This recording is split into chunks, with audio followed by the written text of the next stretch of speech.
On the savannah, restless nomads are seeking a grand reward.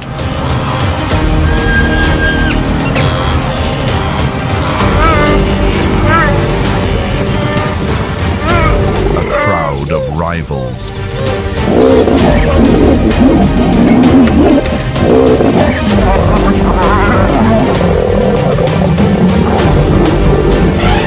Everything comes to light in this wildlife documentary.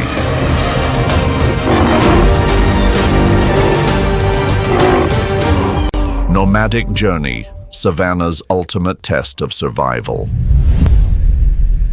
People often refer to them as kings, but in this unforgiving landscape, a crown is merely a burden without an army to back it up.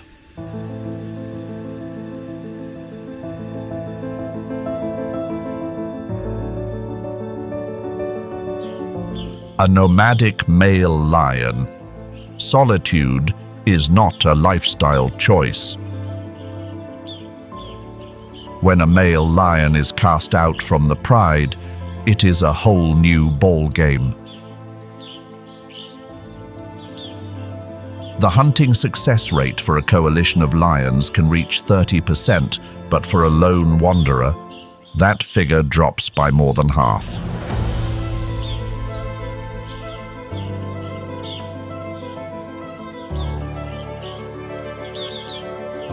His focus today is a herd of Cape buffalo.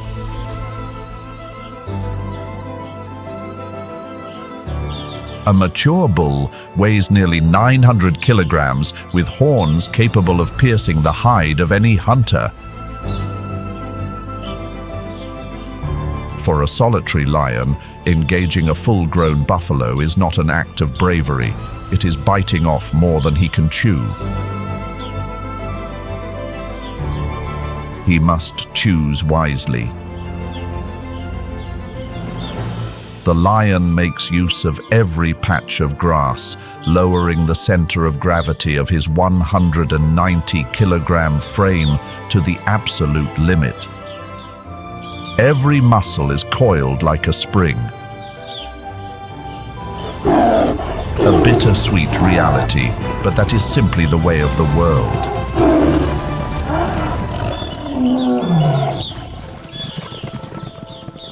Savanna.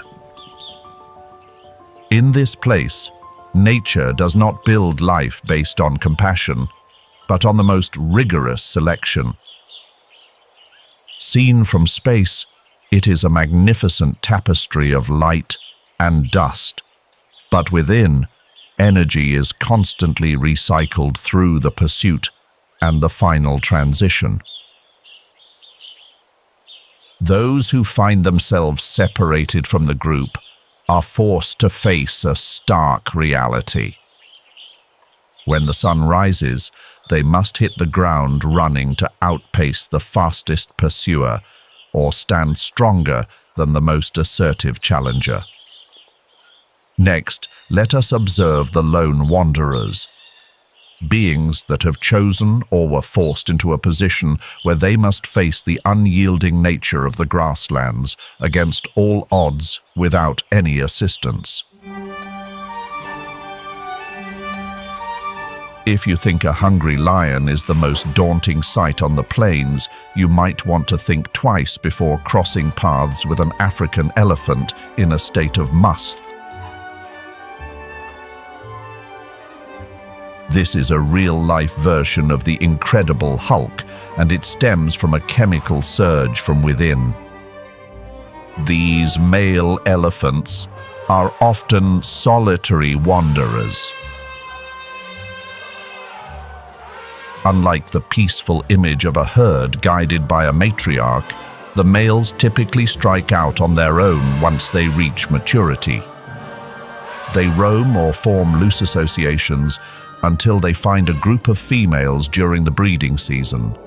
But what if the breeding season arrives and they have not found their special someone? It is a difficult situation. Must is a recurring biological phenomenon in mature males. and it makes them a force to be reckoned with for anyone or anything that enters their field of vision. During this phase, the testosterone levels in this giant's bloodstream can soar to 60 times the normal amount.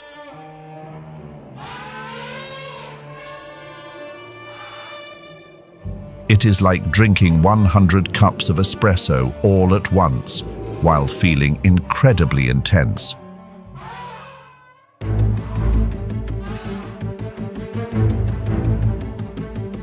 In its mind right now, the entire world is a potential adversary, especially when it encounters a worthy opponent.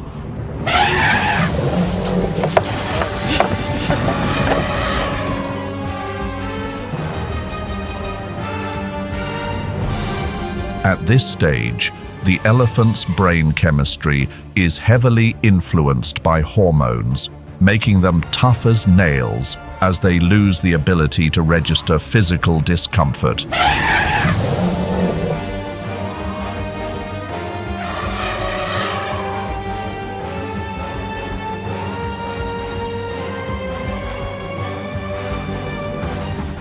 The confrontation only concludes when they regain their composure and call it a day.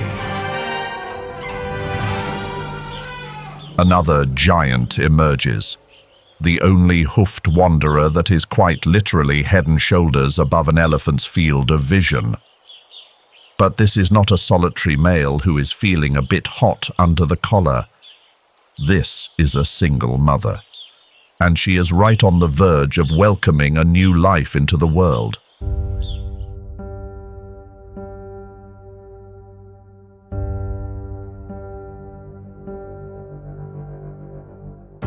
Given her towering stature, her little one is about to experience a tumble from a height of about 2 meters.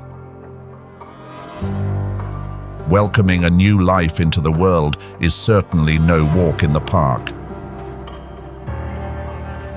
The mother might find herself feeling a bit down for the count for just a fleeting moment. But she must find the inner strength to get back on her feet and rise with resilience. We often get the wrong idea about the spotted hyena. A shadowy figure, a dedicated member of nature's cleanup crew. Yet, if you look closely into those eyes, you will find a mind that is sharp as a tack and a level of patience that is truly remarkable. When it comes to the mindset of seeking a meal, hyenas are absolute masters at reading between the lines of any situation. Here, we are witnessing one of the Savanna's more somber chapters, and it is a bitter pill to swallow. The mother giraffe is currently navigating the heavy weight of saying a final goodbye to her little one. Her calf's journey reached its conclusion just as it was entering the world, showing how life can sometimes throw a curveball. A powerful maternal instinct makes it hard for the mother to call it a day and move on. She uses her tall frame to shield the tiny form from any uninvited guests who might be lingering. But across the way, this spotted hyena has already caught wind of the recent passing from 3 kilometers away, thanks to a sense of smell so keen it can pick up organic changes in the breeze.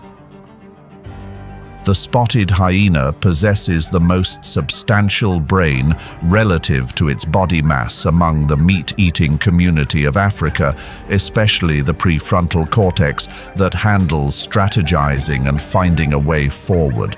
He recognizes that attempting to go toe-to-toe with a protective mother giraffe is definitely not in the cards. A single powerful movement from a giraffe's leg could bring an abrupt end to the day for even a lion, and this hyena has no desire to push his luck. He stands there, not as a challenger, but as a silent shadow. He senses the exhaustion, the heavy heart, and the gradual acceptance that is beginning to wash over the mind of that gentle giant. Time is truly on the side of the hyena. There is no need for a messy struggle nor those eerie cackles. The spotted hyena simply and quietly gathers the reward for its patience. Sometimes, in the struggle for survival, the strongest individual is not the one with the heaviest strike, but the one who can wait the longest until the opponent decides to throw in the towel. If the grasslands are the stage for open pursuits, then the river is a theater of deception. As we approach the end of 2025, hydrological studies in the sub-Saharan Africa region show that rivers are becoming more unpredictable due to extreme weather patterns. Water sources are receding, turning the remaining watering holes into mandatory gathering points. This is known as the edge effect, a place where species density reaches its peak and where the frequency of heightened conflict is off the charts. In this place, the rules of the dry land go out the window. The agility of an antelope or the teamwork of a pack of wild dogs are rendered useless. That calm surface provides absolute concealment for jaws capable of immense pressure that are simply in a league of their own.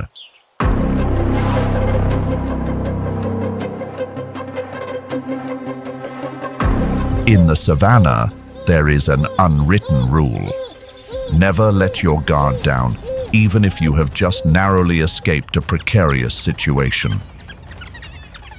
This female kudu has just made a spectacular getaway from a pack of African wild dogs. Hunters with a success rate of up to 80% by leaping straight into the home of a Nile crocodile.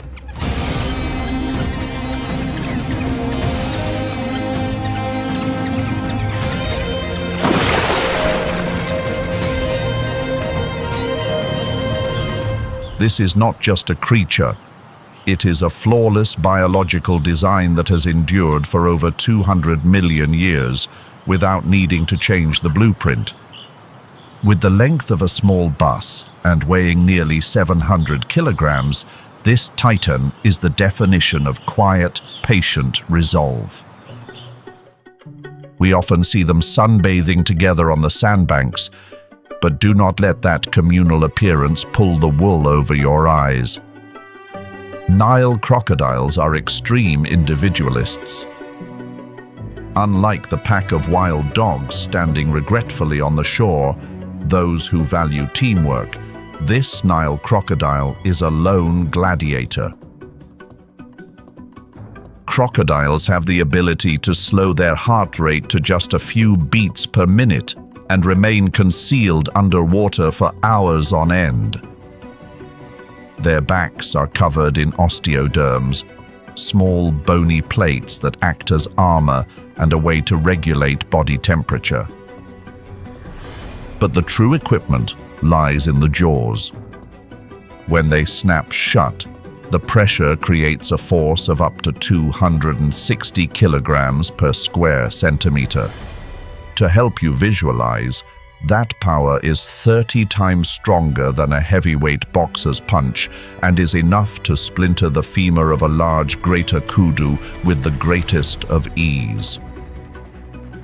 The poor kudu thought the water would provide sanctuary from the sharp teeth of the dogs, unaware that she had just crossed paths with a being possessing the most powerful bite on the planet. In this river, there is no room for sympathy. There is only stillness, the snap, and a total disappearance beneath the murky depths. The crocodile does not need to chase its meal to the point of exhaustion. It simply waits for the world to bring the meal on a silver platter. A harsh arrangement of fate, is it not?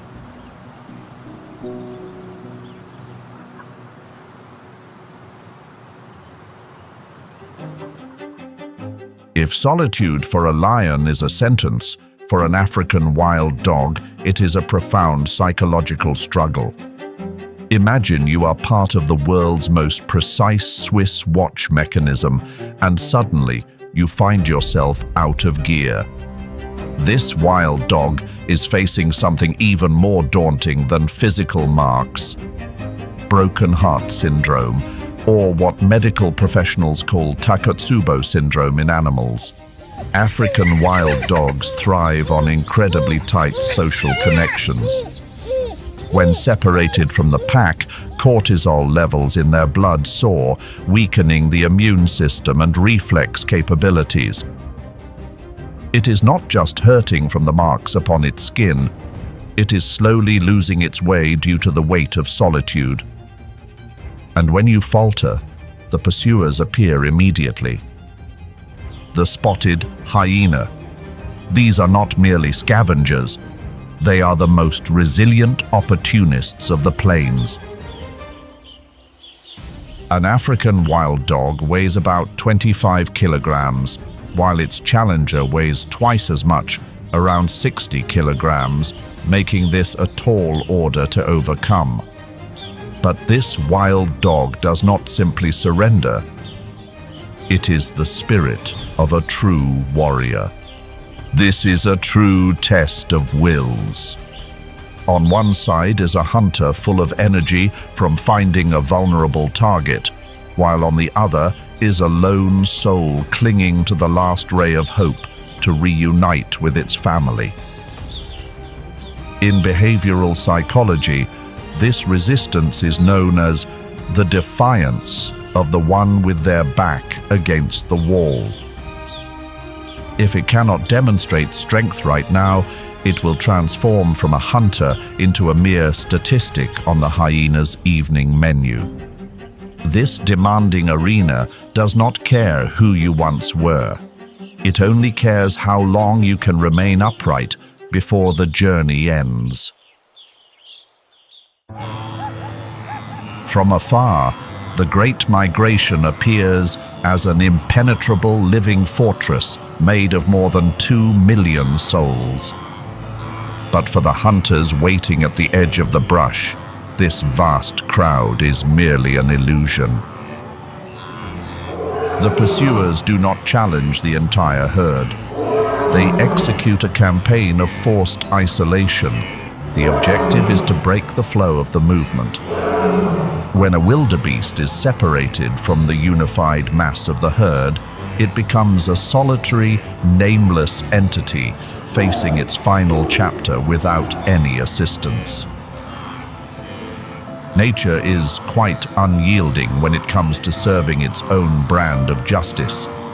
The massive crowd will continue to march on, never looking back, leaving behind the companion who has just become a lone figure.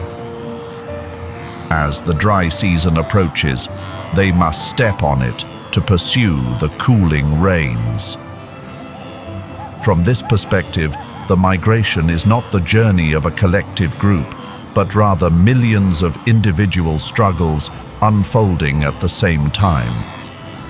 We will witness how the hunters select their black sheep, transforming a bustling scene of life into a theater of absolute solitude.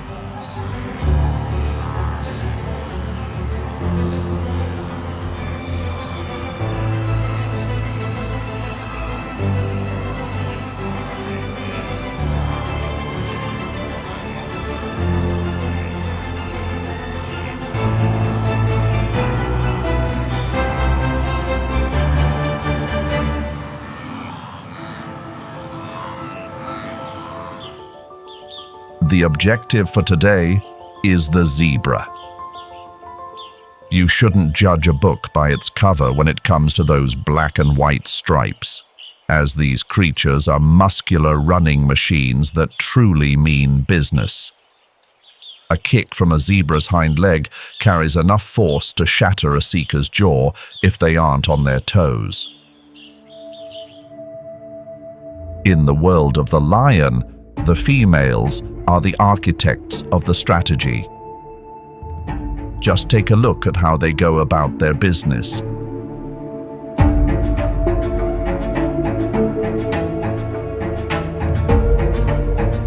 In the intense warmth of the dry season, every bit of energy spent on a pursuit that doesn't pan out brings them one step closer to reaching their limit.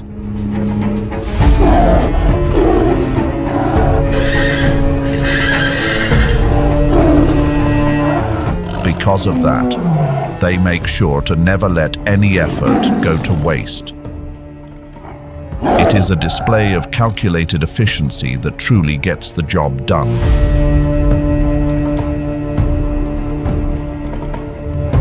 While the rest of the zebras carry on as if it were business as usual, one of their own has transitioned into the vital nourishment that fuels the next generation of lions. There is no sentiment involved here, only the grand design of biological balance that keeps everything on an even keel. If lions are the tanks, then cheetahs are the Formula One racing cars of the Savanna, truly in a league of their own. But to reach a speed of 100 kilometers per hour, that remarkable ability comes at a cost. Take a look at this cheetah coalition. They head out to find a meal during the height of the midday sun, while every other seeker is taking a breather and relaxing beneath the shade of a tree. They want to make the most of the window when the coast is clear of any potential friction. During the noon hours, prominent seekers like lions or hyenas usually take it easy, which makes it much less likely that a meal will be disturbed by others. In tandem, neighbors like the wildebeest are often running on fumes and react slowly due to a lack of water. Still, this approach is a high-stakes roll of the dice.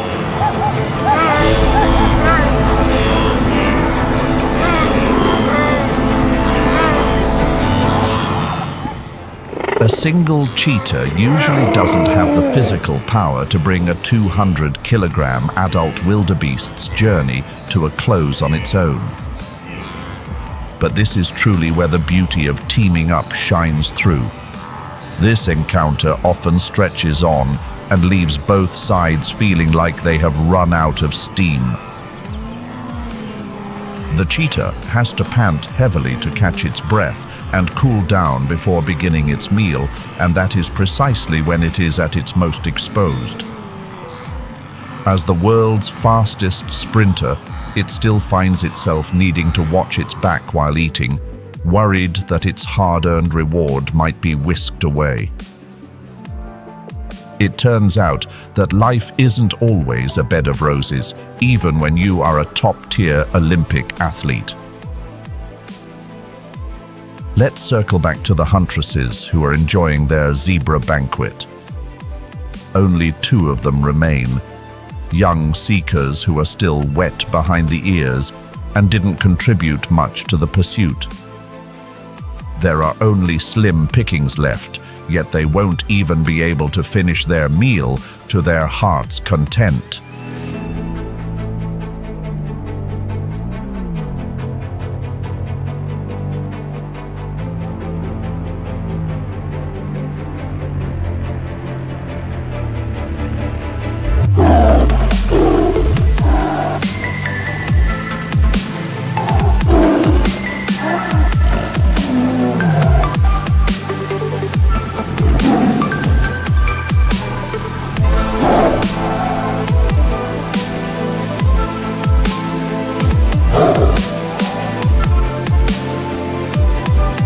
This is a coalition. However, the fact that they do not arrive together and engage in scuffles over a meal suggests they are not on the same page like other alliances. This is typical of coalitions formed by nomadic males who are strangers to one another. These alliances usually consist of only 2 to 3 males, forming a looser bond that is prone to disagreements. It is a marriage of convenience, built more on necessity than on affection. They need one another to stand against other groups eyeing their territory. Yet when a meal is present, their royal instincts come to the forefront. These skirmishes are necessary to re-establish the social hierarchy. Science refers to this as intra-coalition competition. The victor gets to call the shots and claim the most nutritious portions to maintain his physical edge. If one sustained a significant injury during this internal struggle, the entire alliance would fall apart and they would soon be replaced by a younger, stronger pair. It is a delicate balance, much like walking a tightrope. One must be powerful enough to dominate a companion, yet wise enough not to permanently harm them. A complex puzzle is unfolding right here on this dusty grass. Still, this is not nearly as somber as the story taking place in the receding watering hole.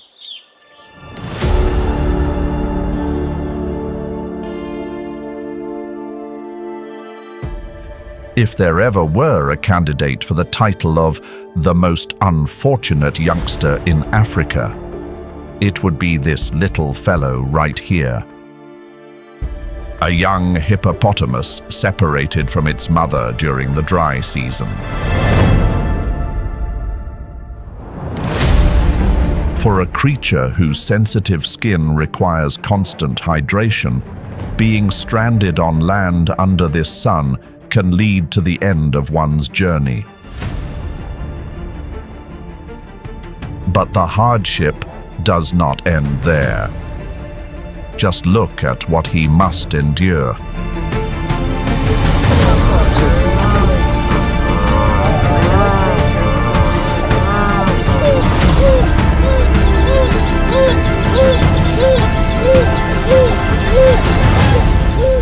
A hippopotamus's skin may be thick, but it is extremely susceptible to microbes if it becomes abraded in these parched, sweltering conditions.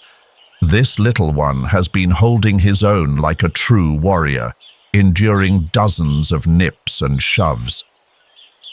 But the reality is, his chances of pulling through are slim to none. Without mother's milk to provide vital protection, his skin is cracking from dehydration and his injuries are beginning to decline under the presence of swarming flies. He is fighting an uphill battle.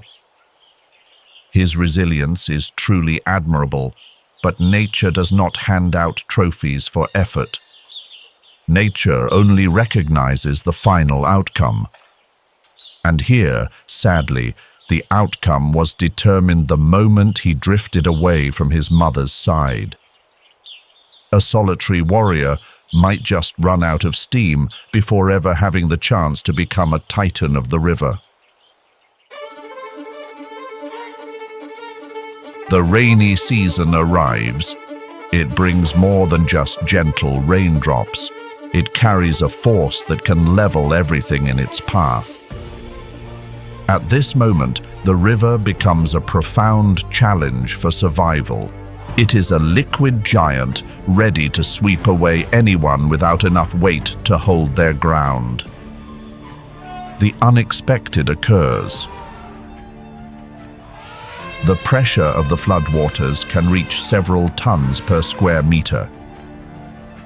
For such a small soul, it is a moment where the stakes are high. Yet, nothing is more powerful than a mother's instinct. Watch how the mother responds. Swift, decisive, without a moment's hesitation. With a weight of nearly 4,000 kilograms, she transforms herself into a living seawall. The mother uses her powerful trunk to keep her little one close. This is an urgent response from the central nervous system, where emotional intelligence and physical strength become one.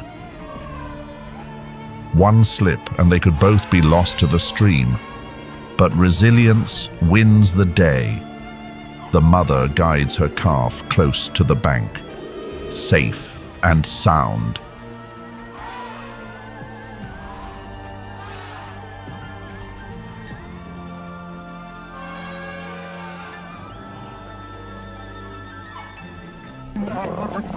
But there is little sanctuary in the land of the nomadic male lions, whether it is the dry season or the lush rainy months. This young male possesses a golden mane. It would be quite a sight if he were the leader of a pride. However, he is still on his own. After wandering for many days, he catches the scent of a meal and draws near. An elder male lion is sharing a feast. This old gentleman no longer has the strength to challenge for the crown.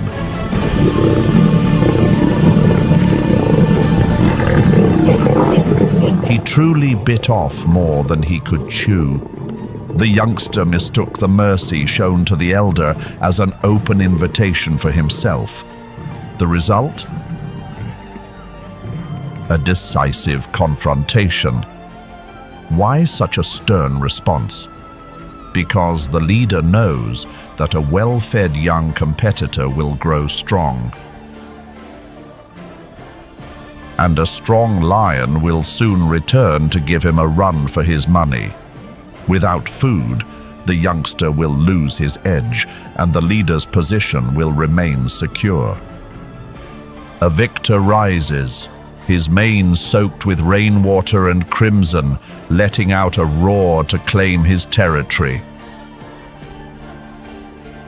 The one who came up short, he must depart with marks of the struggle that might take many months to mend. That is, if he manages to pull through.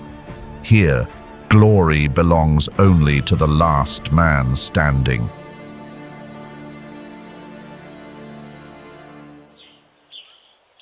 A new day dawns. After the encounter with the wandering males, a member of the coalition has earned the approval of the lionesses.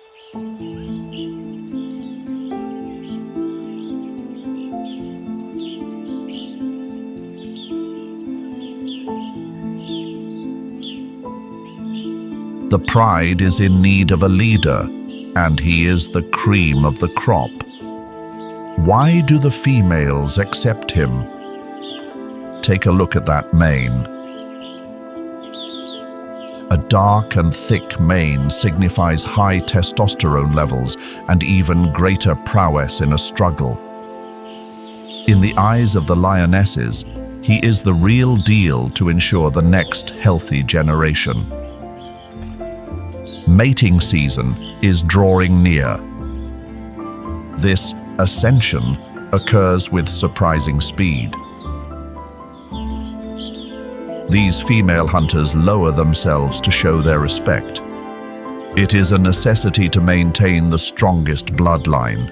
A new leader has emerged. The pride now has a new protector, one ready to stand his ground against anyone who dares to question the newly established order. Welcome the new sovereign to a position that is fit for a king.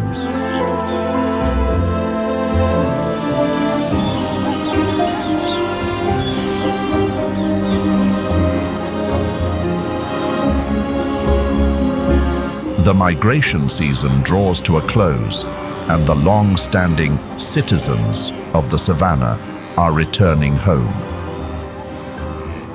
For a leopard, this is simply the revival of a world-class menu.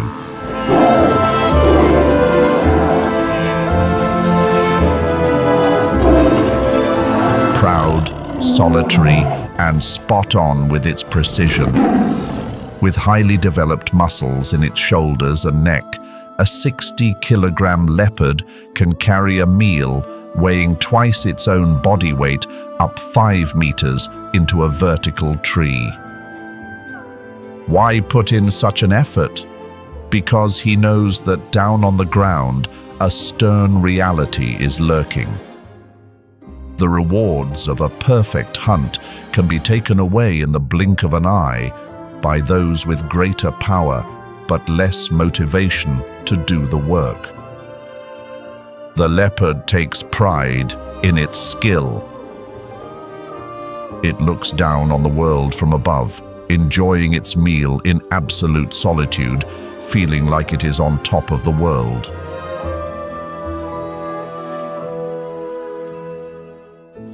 A quiet dominance, where a misstep by another is a gift for the hunter.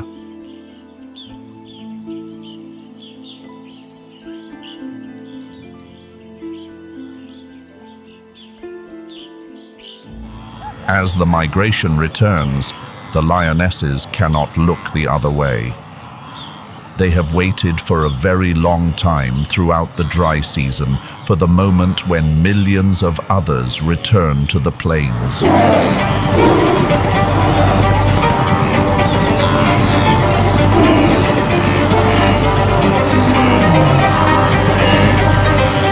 But they overlook one vital detail.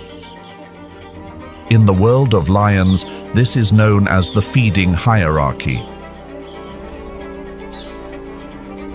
The mature male always holds absolute priority. Not only is he larger and stronger, but he also holds supreme authority, and most importantly, he serves as the shield for the entire pride.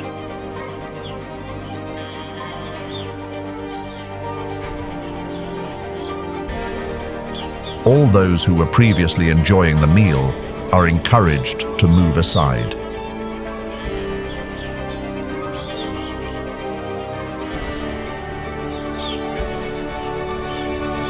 This firm approach is how the male ensures he gets the lion's share while asserting his absolute standing. If he were to let the females go first, his influence would go out the window. There are no exceptions. A proud ruler never feels the need to explain himself. He simply takes what he wants because he is the one calling the shots. The patience shown by the pride is the price paid for having a guardian to keep their home safe from uninvited guests.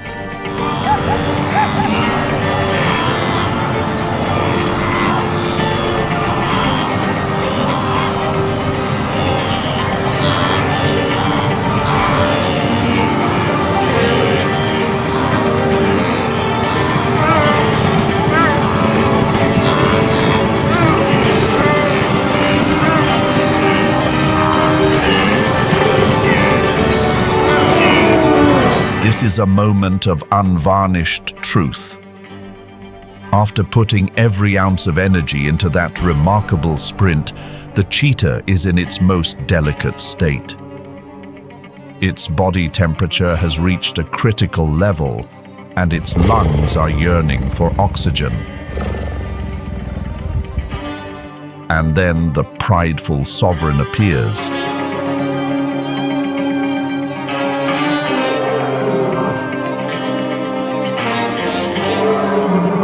This encounter is so brief it is almost hard to believe. The cheetah is wise enough not to put its future on the line for one meal. Male lions have this down to a science. He knows that following the hunters can be much more productive than doing the heavy lifting himself. It is a blend of pride and a formidable kind of wisdom. The cheetah stands there, watching its hard work disappear right under its nose. In this kingdom, an uncompromising nature is not a sign of malice. It is simply the name of the game for survival. The male lion's only goal is to remain the top dog at the peak of the food chain. And at times, that means being a bit of an imposing presence. His pride is sustained by the setbacks of others. This is the reality of the Savanna as the sun begins to set. Those with the most influence take what they wish, while the others must settle for what is left behind.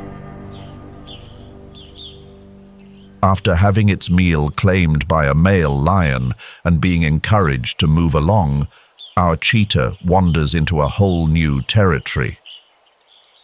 It is like the rough side of the tracks, home to some truly gritty characters, baboons. These are some of the sharpest, most spirited, and most dedicated primates when it comes to keeping a score. A group of agitated baboons can turn a quiet afternoon stroll into a whole new ballgame. Why is that? Because baboons simply don't back down from a confrontation. They are equipped with canines measuring 5 centimeters long, actually outpacing those of a lion, and they follow a very disciplined military-like social order.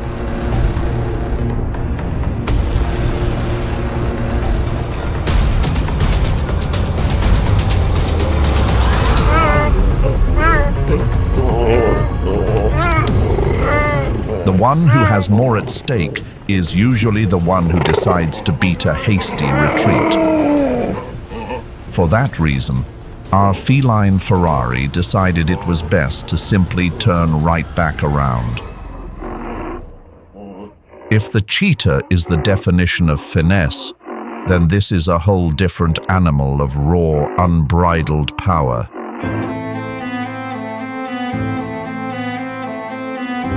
The black rhino, a solitary giant with a temperament that is more of a wild card than the Wall Street stock market.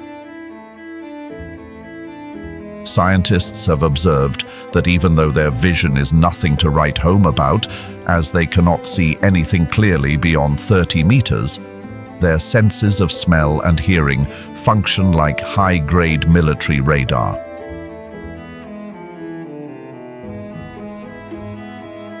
An adult male requires at least 4 to 5 square kilometers to call his own, and he marks his territory by leaving a hefty deposit and then using his hind legs to scatter it across the surroundings. A rather pungent way of putting up a nameplate, but it certainly gets the job done.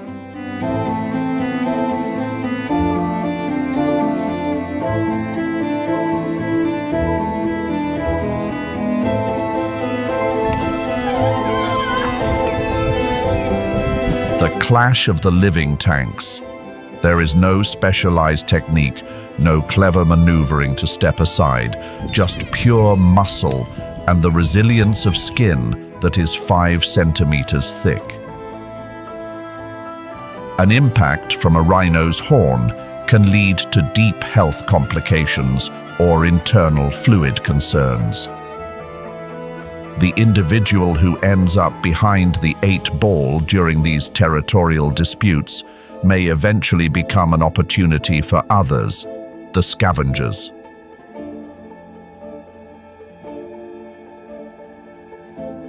Scientific evidence reveals that for the spotted hyena, securing up to 70% of their own nourishment through active pursuit is simply par for the course. However, whenever a complimentary meal is on the table, they certainly won't look a gift horse in the mouth. With a bite force that rivals an industrial press, sturdy enough to break down the heavy femur of an elephant, they are truly nature's most efficient biological recycling units.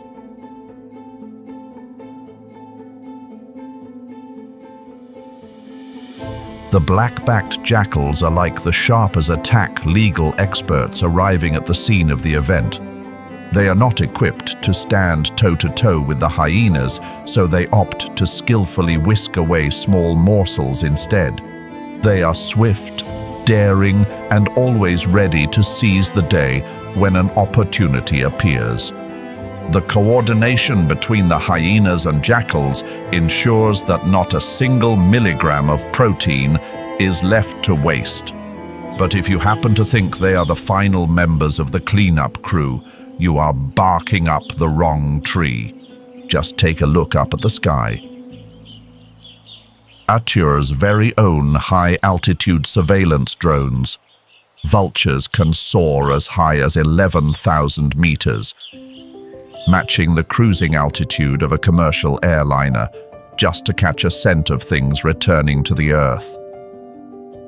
Their stomachs contain an acid so potent that it can neutralize even anthrax bacteria or rabies. They are the physicians who keep widespread health crises at bay for the entire Serengeti. As night falls, the Serengeti does not go to sleep. It simply changes shifts. The cleanup crews have finished their rounds, and territorial boundaries have been redrawn with marks of the struggle and distinct sense, a perfect cycle of matter and energy. But the wild world is not just about high-stakes confrontations or earthly remains. It is also home to citizens of pure beauty and extraordinary talents that we often miss the boat on. Take a little breather, because in the next chapter, we will go in search of the residents who bring a sense of wonder to the Savanna. Sit tight. The splendor of the Savanna is waiting for you just ahead. Beyond the massive migrations and the power struggles for the throne among the big cats, the Serengeti and the Masai Mara are also home to some very special citizens. They do not require massive herd sizes or absolute physical strength to make their mark on the map of survival. Every individual is a masterwork of design, a sophisticated piece of the puzzle within the most complex ecosystem on the planet. In this place, survival is defined by precision and tactics that have been refined down to a science. Take a look at that pristine white uniform contrasting with that chestnut brown cloak. The African fish eagle. Don't mistake this fellow for his distant North American cousin, the bald eagle. This bird possesses its own unique aura, the confidence of someone who knows they own some of the most prime real estate on the planet. Science never lies about the favor evolution has bestowed upon this species. The eyes of the African fish eagle have a cone cell density 5 times higher than that of a human, allowing it to see through the complex refraction of the water's surface from a height of 50 meters. But the real secret weapon isn't in the eyes, it's in the feet. Biological studies have shown that the undersides of their talons are covered with tiny spikes called spicules. Just imagine them as the non-slip spikes of a professional mountain climber. They allow him to maintain a firm grip on the slipperiest fish, even when the target tries to move vigorously with significant force. However, life at this riverside office isn't always a walk in the park. To maintain his status, the African fish eagle must be an expert in territorial psychology.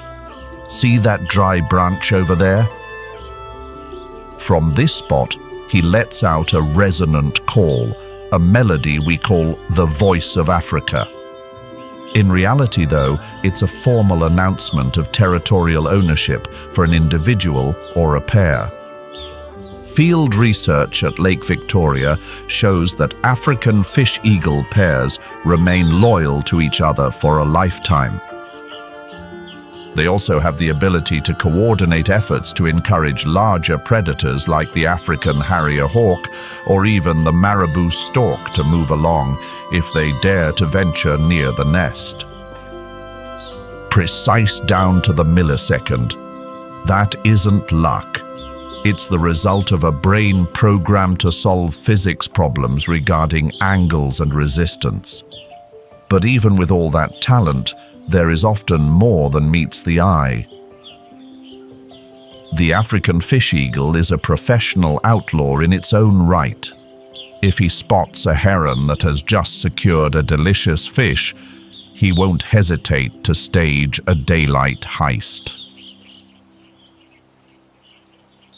Leaving behind the authoritative office of the Riverside Regional Director, we journey further inland, where the typical rules of subtlety are thrown out the window.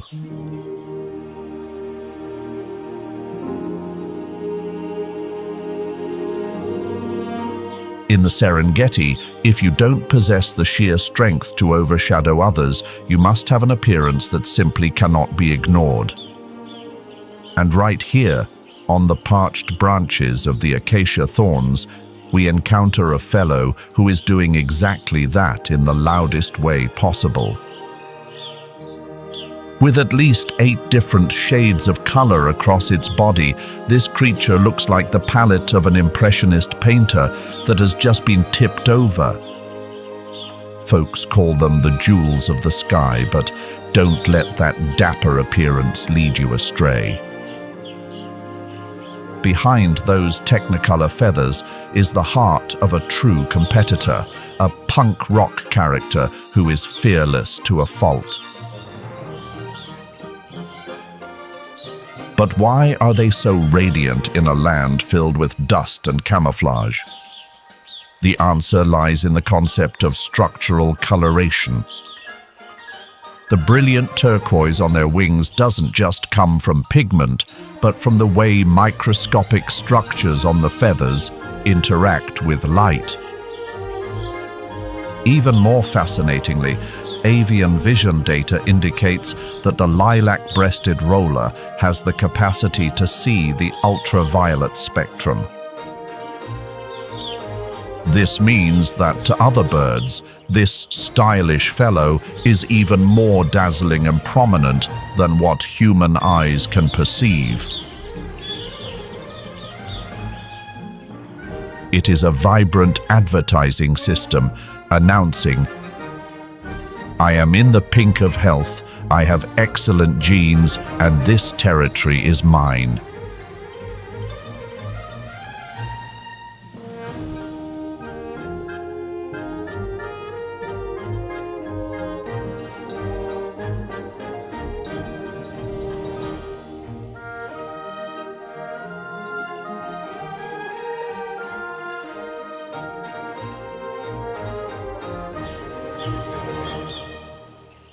Not as flamboyant as the lilac-breasted roller, the secretary bird is renowned for its size, elegant appearance, and sharp abilities.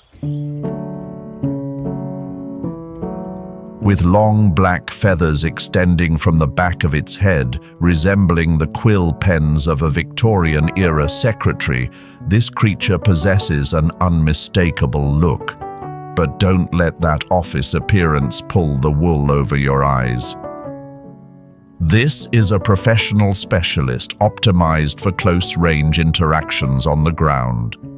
While other birds of prey spend most of their time observing from above, the secretary bird chooses to walk dozens of miles every day like a persistent tracker, never missing a single inch of ground beneath its feet.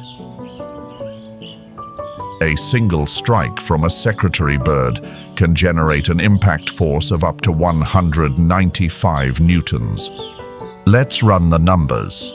That figure is about 5 to 6 times the body weight of the bird itself. But what is truly remarkable is the speed. The strike occurs within 15 milliseconds. To give you a better picture, a human blink takes 150 milliseconds, which means this bird can deliver 10 high-impact strikes in the time it takes you to blink just once. The cobra, despite possessing reflexes among the fastest in the reptile world, is left completely at a loss. The cobra, despite possessing reflexes among the fastest in the reptile world, is left completely at a loss. Its nervous system simply doesn't have enough time to send a signal to react. The bone structure of the secretary bird's legs features a particularly high mineral density in the shin area, allowing them to absorb the counterforce from those heavy strikes without sustaining any harm. It is the perfect combination of a sledgehammer and the legs of a ballet dancer. A precision hunter who doesn't need sharp teeth or typical eagle talons. The secretary bird concludes its hunt with absolute precision and a calm, formidable demeanor. This bird is the very reflection of efficiency. It doesn't show off its strength unnecessarily, only delivering a strike when a successful outcome is in the bag. In the world of giants in the Serengeti, this secretary still knows how to make everyone look up, or rather look down with profound reverence from the height of those supermodel legs. Their existence is a testament that, in nature, sometimes the best way to reach the top is to keep your feet on the ground and be ready to sweep aside anything that stands in your way.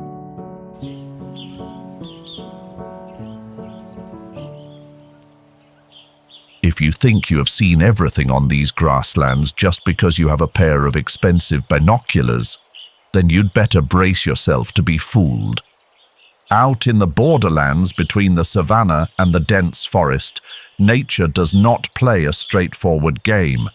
It plays a game of hide and seek.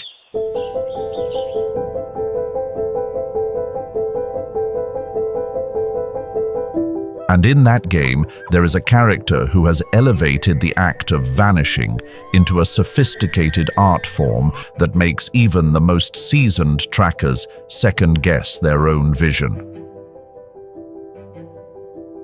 Let's welcome the greater kudu, the one folks call the ghost of the brush. In the world of antelopes, if the wildebeest are the noisy blue-collar workers, the greater kudu is the reclusive aristocrat. Just take a look at those horns. That is more than just a pair of horns. It is a spiral architectural masterpiece that can reach a length of 1 8/10 meters. To earn this majestic look, a male must spend at least 6 long years shaping them through 3 perfect twists. However, that magnificent headgear comes with a cost that is no picnic to manage. Imagine trying to navigate a 1950 Cadillac through a narrow New York City alleyway. That is exactly how a male kudu feels when weaving through the acacia thorns. To avoid getting hung up, they employ a technique that leaves behavioral scientists in awe. They tilt their chin up, tucking their horns flat against their back to glide through the tight spots. It is a contradictory blend of flashy size and unbelievable agility. The true secret to their survival over millions of years does not lie in those horns, but in their wardrobe. Those white vertical stripes are not there for fashion. They serve to break up the animal's physical outline in the dappled light of the open woodlands. An optical study from 2024 confirmed that at distances over 20 meters, the eyes of a lion or a leopard find it incredibly challenging to distinguish the form of a greater kudu from a background of dry branches. This fellow doesn't even need to make a run for it.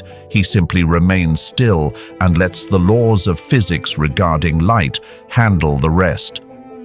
And let's not overlook those ears. These radar dishes can rotate 180 degrees independently to pick up even the most subtle frequencies. The latest auditory data indicates that the greater kudu is capable of detecting the snap of a dry twig from as far away as 500 meters when the air is still. To them, the world is not a series of pictures, but a highly detailed map of sounds. Once those ears pick up an unfamiliar signal, that entire 300-kilogram frame of muscle will vanish into the deep woods as smoothly as a puff of smoke, leaving the one giving chase scratching their head, wondering if they actually saw a living creature or just a trick of the Serengeti heat. Even their vocalization is a surprising departure from their noble appearance. It is the loudest bark among all the antelope species, a firm warning signal sent out to every resident of the thickets. But once that sound fades, a blanket of quiet immediately settles back over everything. The greater kudu will return to his shadows, continuing his life as the ultimate master of invisibility. Out in the Masai Mara, spotting a mature male kudu remains a true test of one's patience. They serve as a reminder that in a world full of those who like to blow their own horn regarding strength and speed, sometimes the ultimate winner is the one who knows how to stay quiet and blend into the void. An elegant, proud existence, yet always staying on your toes with every single breath. Moving away from the maze of thick thorns where the greater kudu keeps out of sight, we head out into the endless grasslands of the central Serengeti. Here, as the protective shadows of the trees fade away, the approach to staying safe must change, from staying hidden to maintaining a visible watch. More than just the wars of monarchs, the Savanna is where life takes its first breath amidst the claws of the reaper. In this land, nature is unforgiving to the newly born. Will primal hunger crush maternal devotion?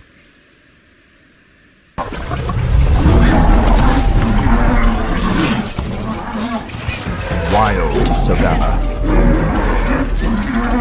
where life begins amidst the jaws of death, where there is no mercy for the newborn.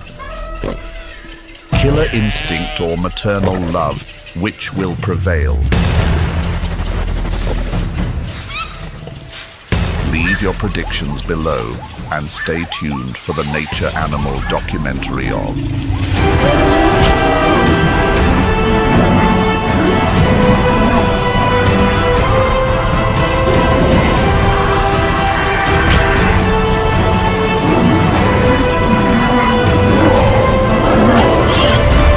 Wild Savanna, deadly predators versus baby animals.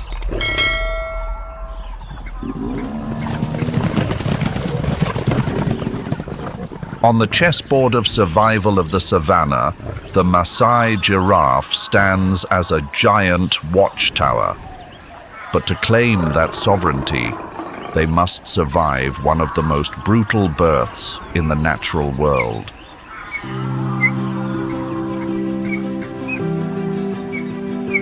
The future generation of giraffes is sown from brutal wars. Civil wars fought between 1.5-ton male giants, necking. The giraffe's skull accumulates calcium into rock-hard bone masses. The 2-meter-long neck transforms into a biological spiked mace.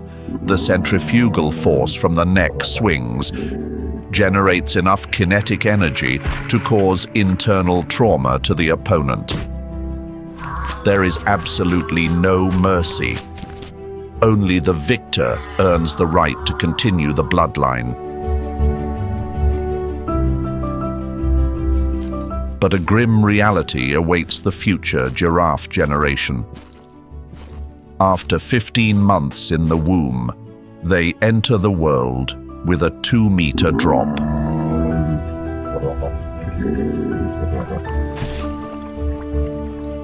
Life begins brutally, but that very fall is critical.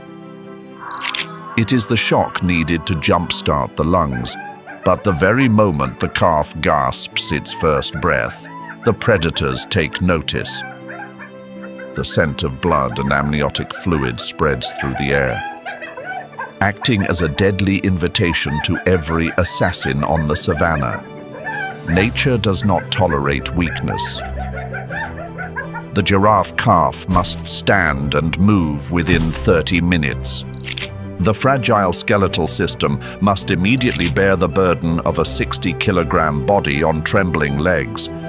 The heart must pump blood against gravity to the brain at a pressure twice that of a human just to maintain consciousness.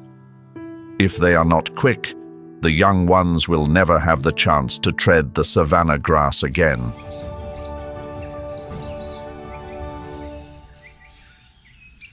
Do not let Hollywood deceive you. Hyenas are not mere lurkers waiting for carrion left behind by other predators. In reality, 95% of their meals come from active hunting, with a staggering success rate of 74%.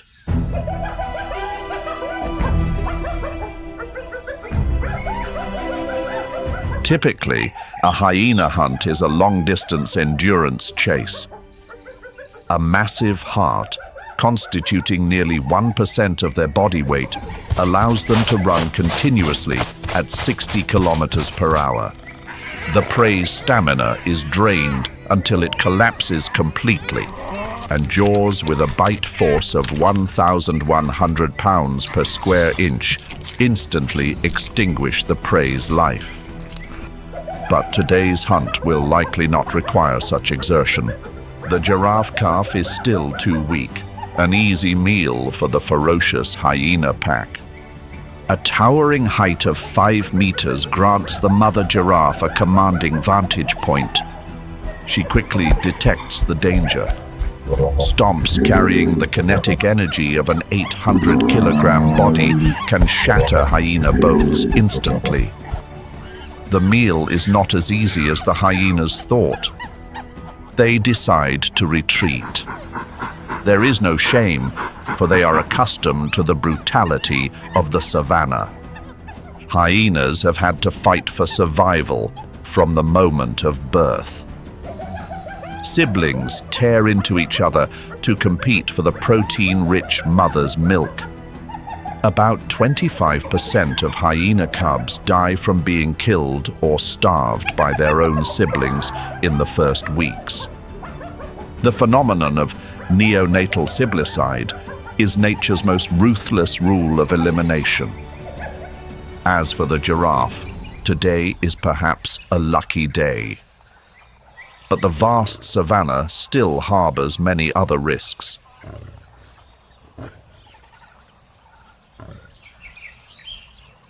Lions are one of them. When the scorching heat of the summer noon paralyzes every sense, the royal family of the savanna commences the hunt. Unlike hyenas that rely on endurance, lions are masters of the art of ambush and explosive power. A muscular structure, accounting for a large proportion of the body, allows them to reach speeds of 80 kilometers per hour in just a few short seconds.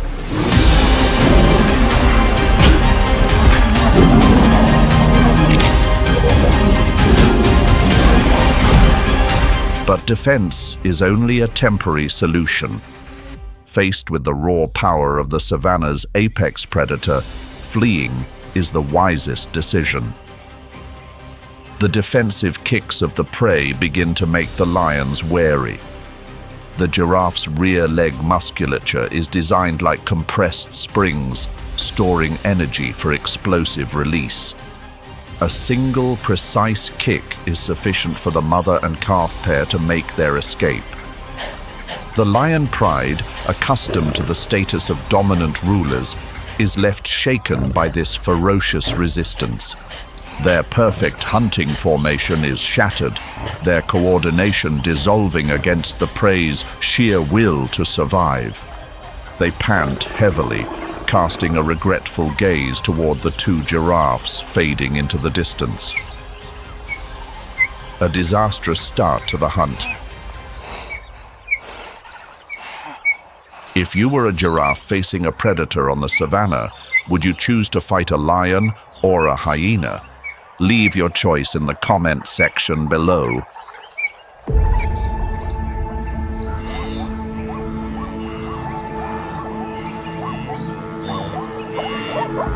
But the cubs are still waiting for the lioness to bring home a meal.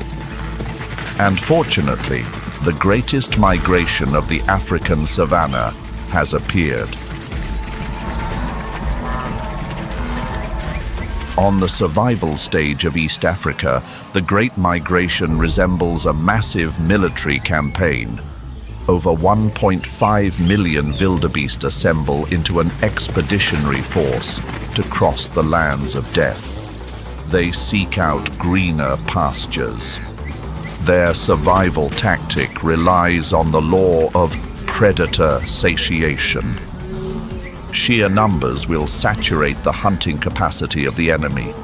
Hundreds of thousands of calves are born simultaneously within a 2 to 3 week window. This is how survival rates through the hunting storm are guaranteed. But for the lion pride, this congestion is nothing short of a lavish feast served on a platter. And the slow, straggling calves are the main course of that banquet.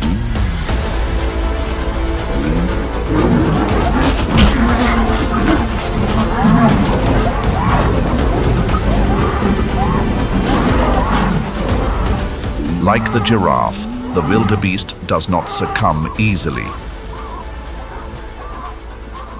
They are biological tanks weighing up to 250 kilograms.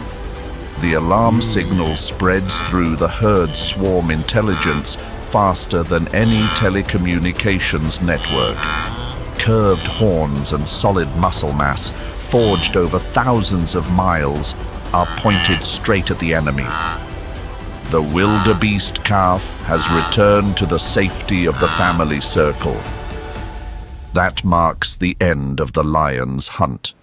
They dare not gamble with fate, for the risk of being trampled under thousands of hooves is all too real.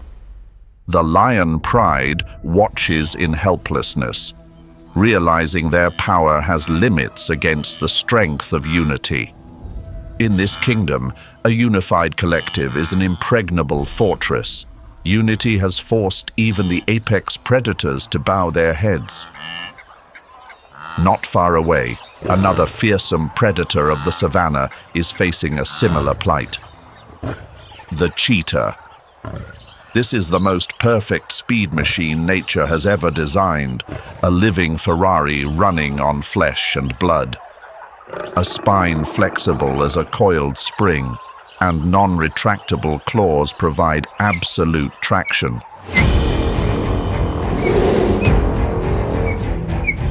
In just 3 seconds, it can accelerate to 112 kilometers per hour.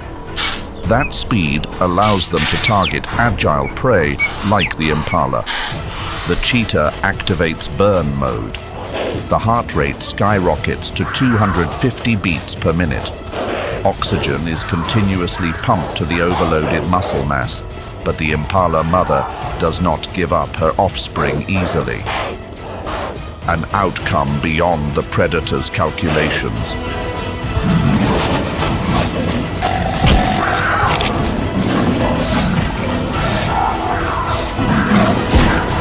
It watches in helplessness as the impala calf returns to the safety of the family circle.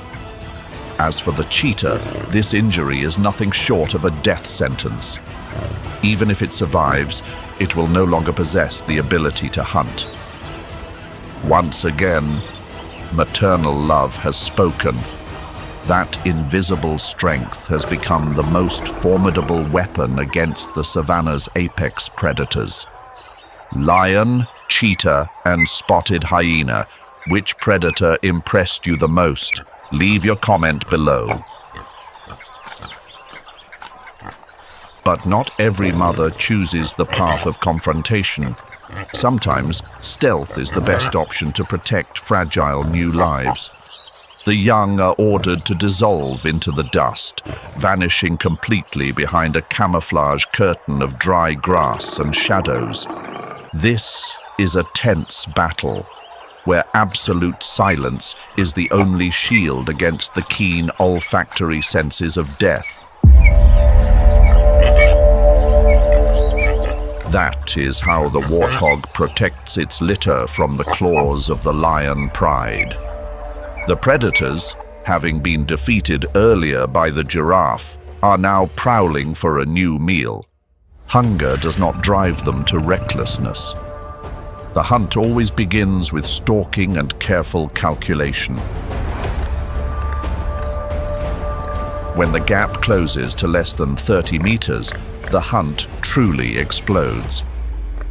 Lions can hit speeds of 80 kilometers per hour in mere seconds, but warthogs are also resilient sprinters, capable of maintaining speeds near 50 kilometers per hour. The mother's tail stands erect like a signal flag, ensuring the tiny piglets do not get lost in the sea of tall grass. If they can just make it to the burrow, they will be safe. The warthog's den is actually the abandoned engineering of the aardvark. A tunnel system reaching 3 meters deep provides a temporary sanctuary. But the lion pride has not given up. Their muscle mass, constituting 60% of their body weight, begins to be put to work. However, the soil of these termite mounds after the rainy season is compacted like concrete.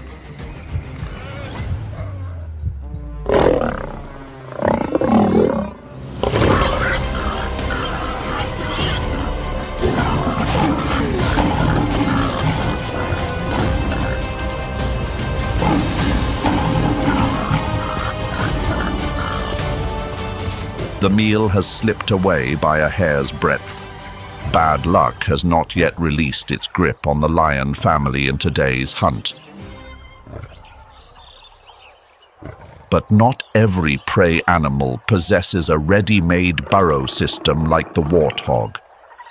Sometimes survival compels them to hide out in the middle of the open plains. Look closely. Do you see the gazelle fawn inside the grass?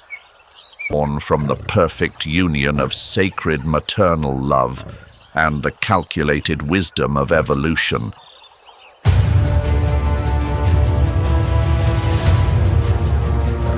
Returning to the lion pride. Gnawing hunger and wounded pride after failed hunts have driven them to recklessness. They set their sights on the African elephant. Adults are impregnable mobile fortresses weighing up to 6 tons. But the smaller calves, they can be the ideal targets. Lions are acutely aware of the weaknesses of these savanna giants. Their maneuverability is sluggish, and their vision is restricted in low-light conditions. This is where the predators exploit the advantage of numbers. They attack in waves, relentlessly draining the stamina of both the mother and the calf. The lion pride has finally emerged victorious, a victory written in patience and absolute ruthlessness. But little do they know the price of this victory is far too high.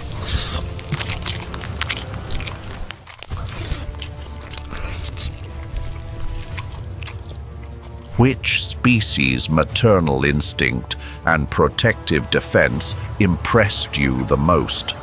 Share your thoughts with us in the comments below.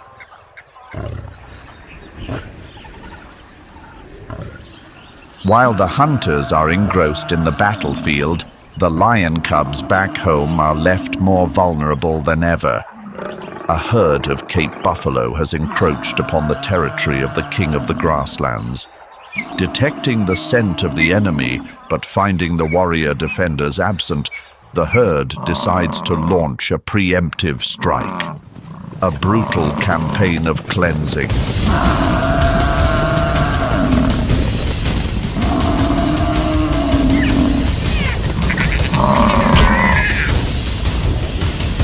But through the lens of survival, it is a calculation of cold logic.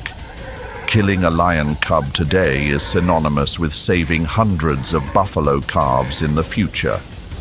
This is how the Cape buffalo balances the scales of power, eliminating the threat in its infancy.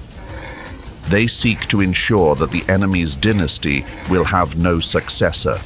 When the lionesses return, they are greeted only by a deathly silence and devastation. Explosive rage erupts as the pride discovers the tragedy, transforming the grief of loss into a frenzied thirst for vengeance.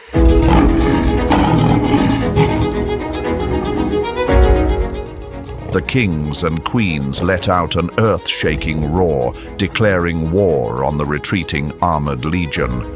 But rage is the enemy of reason.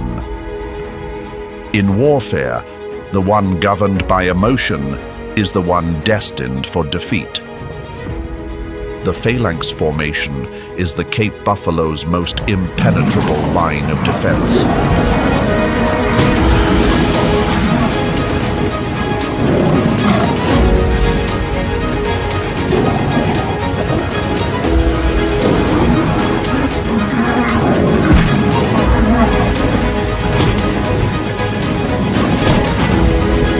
The once proud lions must now tuck their tails, scrambling up trees or hiding in the bush in utter humiliation. Today, the hunter has become the prey, chased across the very territory they once claimed as their own. The revenge has failed, and the scars on the lion's body will be a permanent reminder of the limits of power.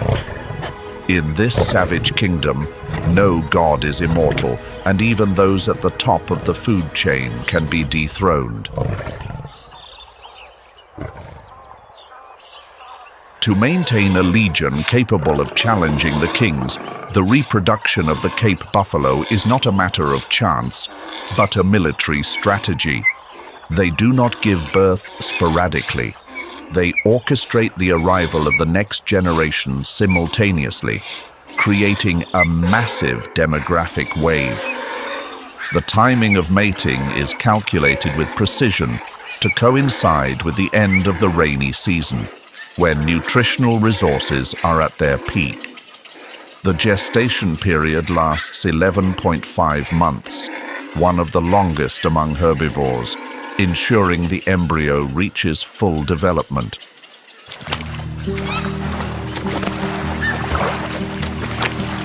When the first rains fall upon the parched savanna, the buffalo empire welcomes its new recruits. Thousands of calves are born at once, transforming the grasslands into a giant nursery, disrupting the predator's ability to focus. Creation has equipped these tiny warriors with extraordinary survival capabilities from the very first minute. Just 10 minutes after leaving the womb, the calf can stand. 30 minutes later, they are ready to march with the legion. This is not a choice. It is a command. Stand up or die. For the legion never waits for the weak. Buffalo milk contains extremely high levels of fat and protein, fueling rapid muscle growth. The calf's position in the formation is always at the center, encased within multi-layered protective circles. If a calf is threatened, the distress signal triggers a defensive response from the entire clan, regardless of bloodline. Every adult buffalo becomes a bodyguard, ready to fight to the death to protect the future bloodline of the empire. The tight bond between herd members is the ultimate weapon that has allowed the Cape buffalo to survive through millions of years of evolution. They understand that numbers are strength, And every child born today is a spear pointed at the enemy tomorrow. The Black Death Legion continues to grow stronger, preparing for the endless wars of the wildlands. Cape, buffalo, and lion. Who do you think is the most terrifying ruler of the wild savanna? Leave a comment below and let's see how many people agree with you. In the brutal arena of the savanna, motherhood is a tender vocation, but also a fierce military campaign. Amidst this deadly landscape, pregnancy is a gamble, and rearing the young is a war waged against the entire world. Enemies arrive not only with sharp fangs and claws from the outside, but sometimes from within their own ranks, the elements and the treachery of nature itself. Every species has developed unique reproductive strategies. This is how they ensure the continuity of their bloodline. Here, maternal love is measured by sacrifice, ruthlessness, and the capacity to kill, all to protect the next generation. On the sandbanks of the Lifeblood River, the reptilian queen performs her most sacred and terrifying ritual. The Nile crocodile, a killing machine that has existed since prehistoric times. They begin the war to protect their lineage, not with blood, but with temperature. The gender of the next generation is dictated by the heat of the sand. It is the sophisticated mechanism of temperature-dependent sex determination. If the nest temperature is between 31 and 34 degrees Celsius, male warriors will be born. And outside of this range, the eggs will hatch into female queens. During the 3 months of incubation, the mother crocodile transforms herself into a living fortress. She fasts completely to continuously guard the treasure buried beneath the sand. The chirping calls emitting from the earth are the first signal of the emergence of the new crocodile generation. And here, the most miraculous and paradoxical moment in nature takes place. Jaws with a bite force of 5,000 pounds per square inch, capable of crushing buffalo bone, become the gentlest cradle. The mother scoops up dozens of fragile hatchlings. Tactile sensors in her palate are so sensitive that they do not scratch the delicate skin of the newborns. Her mouth becomes the submarine transporting the hatchlings to the water, and also the first line of defense against brutal nature. The rivers of Central Africa are not a paradise. They are a grim battlefield where the mortality rate of hatchlings reaches 99% in the first year of life. Nile perch, storks, and even other adult male crocodiles are always lurking to commit acts of cannibalism.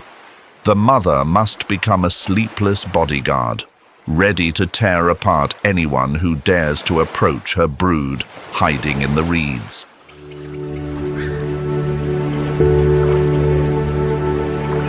Beneath those same murky waters, hippos embark on an arduous reproductive journey. Mother hippos, giants weighing up to 1.5 tons, give birth directly in the water to escape the scorching heat and terrestrial predators. The birth of a hippo calf is a suffocating race for oxygen. The moment it is born, the calf must execute its first push to the surface to take a breath. A mere moment of delay, and its lungs will be flooded forever. That is the first challenge creation has bestowed upon them. But the real threat does not come from crocodiles or lions. It is their own kind that the mother and calf must fear. Dominant bulls are often extremely aggressive, viewing calves that are not their own as an eyesore to be eliminated.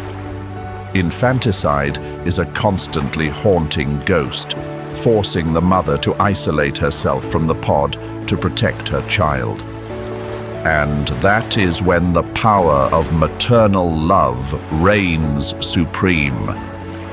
Driven by protective instinct, the mother hippo transforms into a frenzied tank.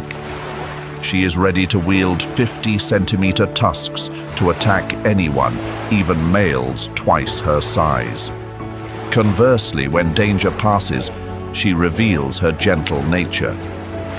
Mother's milk is pumped directly underwater, rich in nutrients, to turn the 50-kilogram infant into a massive monster in the shortest time possible.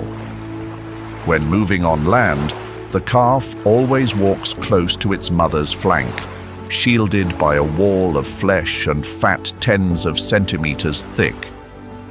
In the world of the hippo, motherly love is rage. It is violence employed to establish an absolute safety zone. There is no negotiation, only a line between life and death, drawn by the fury of the river's greatest mother.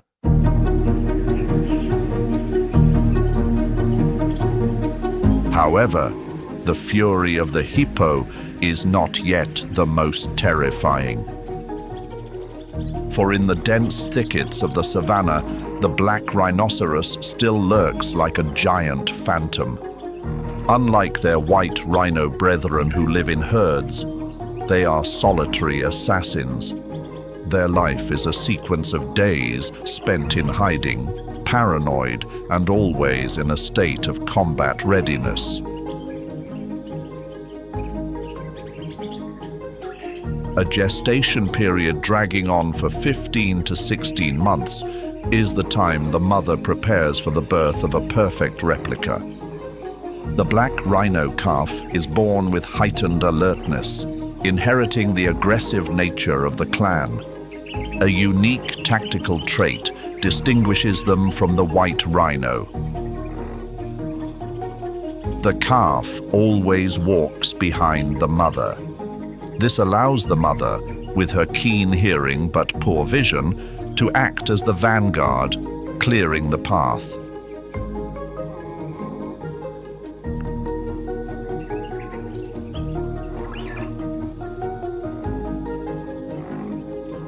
The mother rhino is a living shield, absorbing all danger from the front. Thanks to this, her offspring are protected in the safe rear. This bond lasts up to 4 years, a record amount of time for the mother to teach the art of survival in the shadows. They teach the calf how to distinguish toxic plants, how to find underground water sources, and most importantly, how to attack before being attacked. Black rhinos are famous for their unprovoked rages, charging at termite mounds, trees, or even vehicles, all to ensure no threat is overlooked. But that aggression does not stem from malice, but originates from a cruel curse of creation. Blindness. The vision of these armored tanks is so poor that everything beyond 30 meters is merely a blurry ghost. They cannot distinguish between a harmless bush and a stalking lion. Hesitation equals death, so they always proactively attack when sensing any anomaly. Super-sensitive smell and hearing signal danger to the black rhino, but the eyes cannot confirm it, forcing the body to activate combat mode immediately. For the black rhino, it is better to mistakenly kill a lifeless rock than to let a dangerous predator slip through the net. That unprovoked rage is, in reality, the desperate shield of a solitary warrior trying to protect life in the darkness.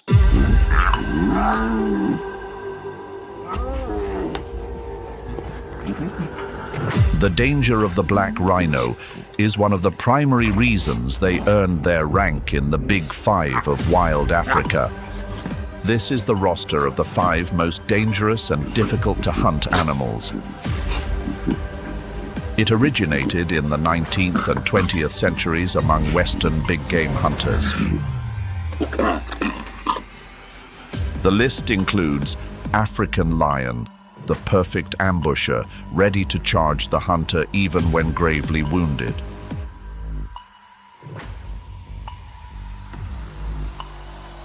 Leopard, the elusive ghost, intelligent, vindictive, and capable of dragging the enemy's corpse up a tree. African elephant, a massive fury, capable of crushing a hunter with a single strike of its trunk.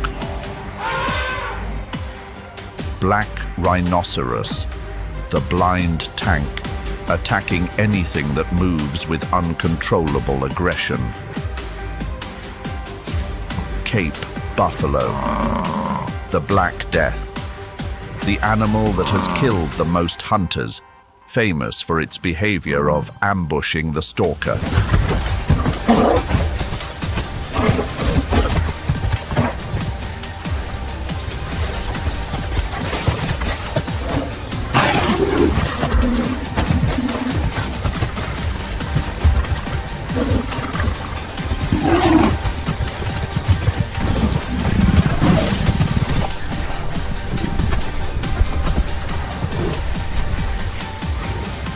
Today, the name Big Five has shed the bloody coat of the past to become a symbol of tourism and conservation.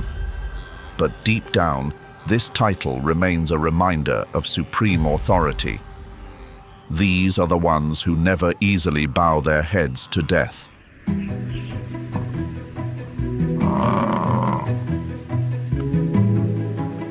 But the brutality of the reproductive war is not limited to any specific species. Small creatures like the meerkat are a prime example. Do not let their diminutive appearance deceive you.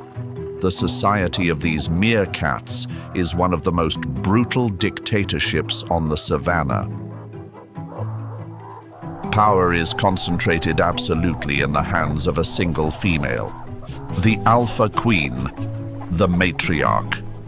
In this clan, motherhood is a privilege, not a basic right for every member.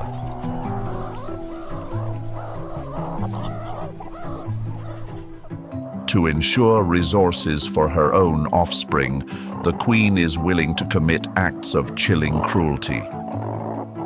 She suppresses the reproductive capabilities of subordinate females using violence and stress-inducing pheromones. If a subordinate dares to get pregnant, the queen will exile the traitor from the burrow, pushing her into the deadly jaws of the desert. If those pups are born, the queen will ensure they do not survive to adulthood. On the other hand, other females are forced to nurse and protect the bloodline of the leader. The training of the young also bears a distinct military tone.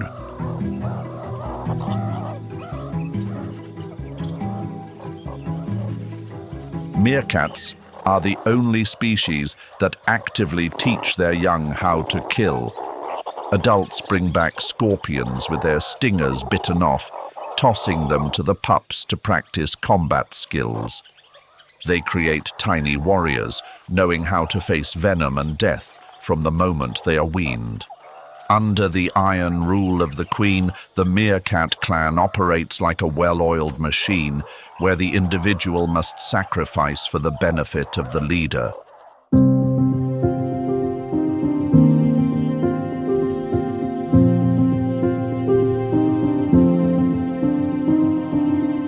Atop the thorny canopy of acacia trees, an aerial fortress is erected by a bird with strangely long legs, the secretary bird. They do not coddle their young like other weak avian species. They do not just feed them food, they feed them the skills of an assassin. The secretary bird's nest spans up to 2.5 meters wide. This is not a cradle, it is a training arena for the future destroyers of the ground. From the moment they hatch, the chicks are nourished with the fresh meat of venomous snakes and lizards. The mother provides not only sustenance, but also passes down the most terrifying biological weapon, the kick of death. Those slender long legs are, in reality, hydraulic pistons, capable of delivering a kick with a force 5 times their body weight. The strike is so fast, it takes only 15 milliseconds to make contact, 10 times faster than the blink of a human eye. The chicks practice this motion daily in the nest, stomping on insects and small reptiles. They must learn to pinpoint the skull of a venomous snake to deliver the killing blow before the snake can strike back. There is no room for error. A missed kick means being injected with deadly venom. When they leave the nest, they are not bewildered fledglings. They have become professional infantry, marching across the ground to hunt for death. Motherhood here is about armament, transforming her offspring into the rulers of reptilian fear.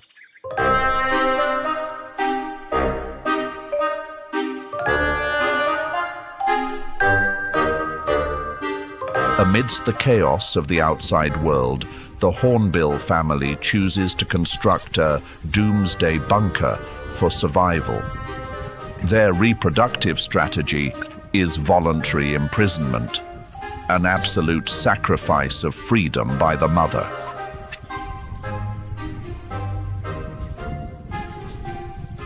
Once a suitable tree hollow is found, the female climbs inside and begins to seal herself in using mud, feces, and mashed fruit.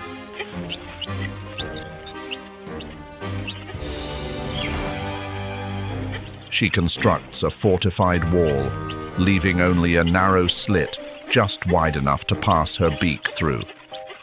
Inside that cramped, dark dungeon, the mother undergoes a total molt, becoming naked and completely flightless.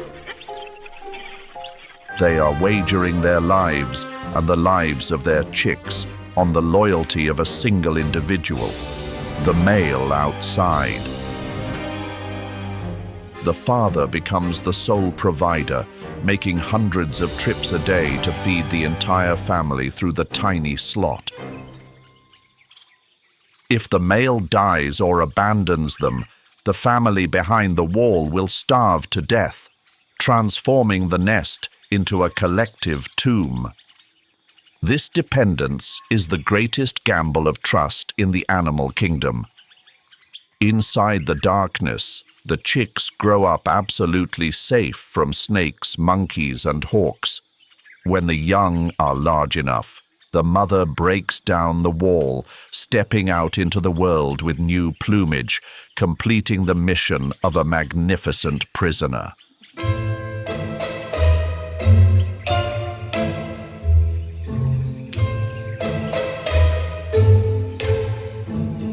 In the moral realm of humans, the cuckoo is the most despicable villain. But in the wild, they are geniuses. The mother bird builds no nest, incubates no eggs. They spend their entire lives surveillance and decoding the cipher of the host species.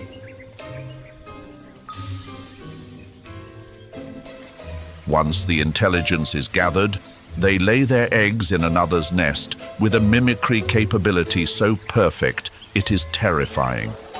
This is an evolutionary arms race where the con artist is always one step ahead of the victim. The true crime begins when the cuckoo chick hatches, often days earlier than the host's offspring. Though blind, raw, and weak, the instinct of an assassin surges through its veins.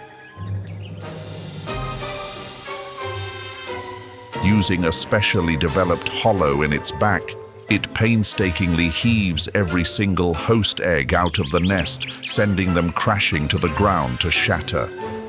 It executes a cold-blooded massacre of its foster siblings to monopolize the food supply from the foster parents.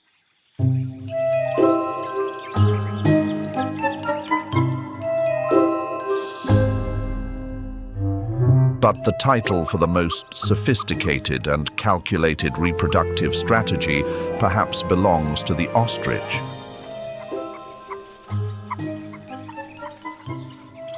They do not incubate eggs singly. They create a massive communal nest, holding up to 60 eggs. The one holding the reins of power is the queen, the major hen, the primary consort of the dominant male. The major hen permits lower-ranking females, the minor hens, to lay their eggs in the same nest under her rule. At first glance, this seems like generous cooperation, but in reality, it is a ruthless meat shield strategy. The queen, with sharp instinct, will push her own eggs to the safest center of the nest.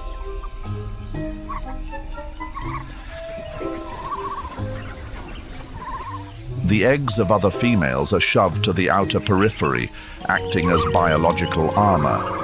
If egg thieves like jackals or hyenas attack, they will consume the eggs at the edge first, the offspring of the weak.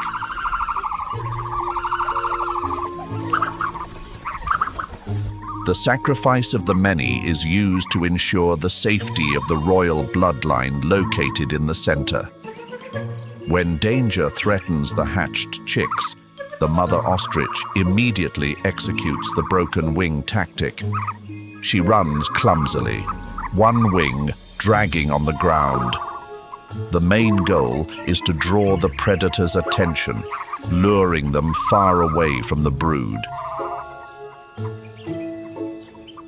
In this high-stakes game, intellect and cruel arrangement are utilized to maximize the chance of survival in the open lands full of death.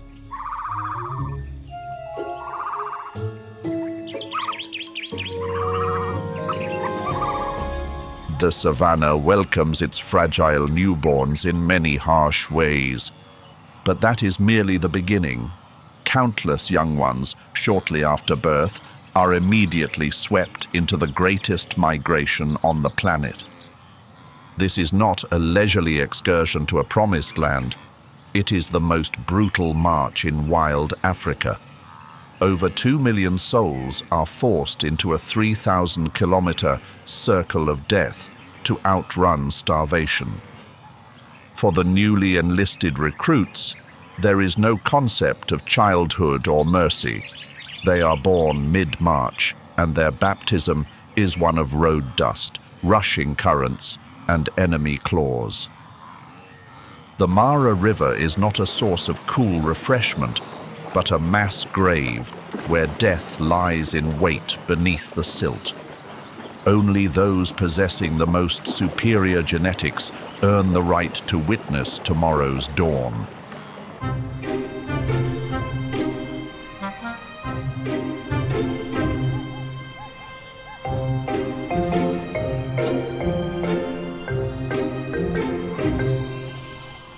In the chaotic legion of the migration, the plain zebra are the vanguard knights.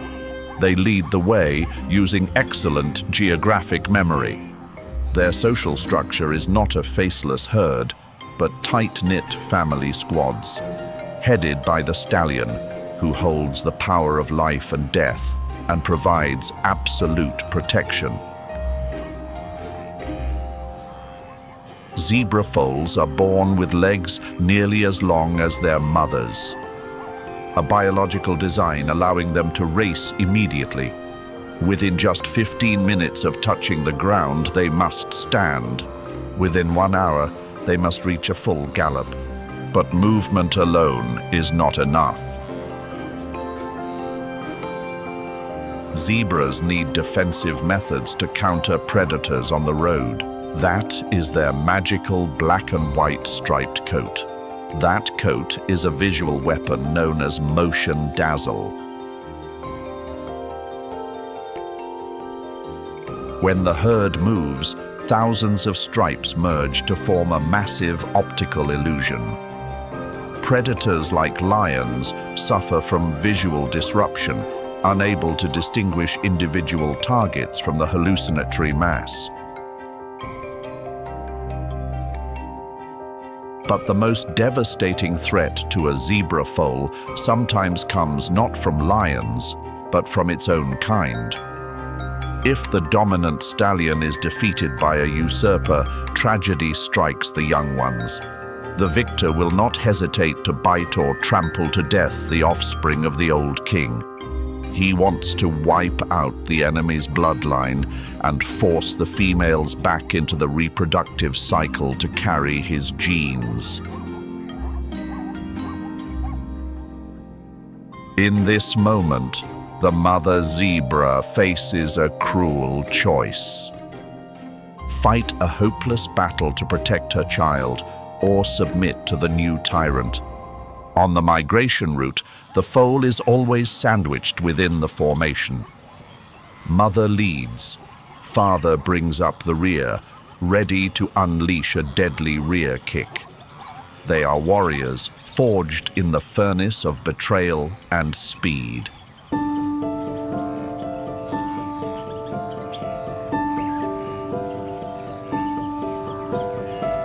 Under the pathfinding of the zebras, the mightiest army of the Great Migration marches confidently. The blue wildebeest, the main character, the most numerous infantry class in this great crusade. Their survival strategy is the swamping strategy, flooding the predator market with overwhelming numbers. 80% of the calves are born simultaneously within 2 to 3 weeks, creating a population explosion that shakes the steppe. No matter how actively lions and hyenas hunt, they cannot consume all of these 500,000 newborn souls.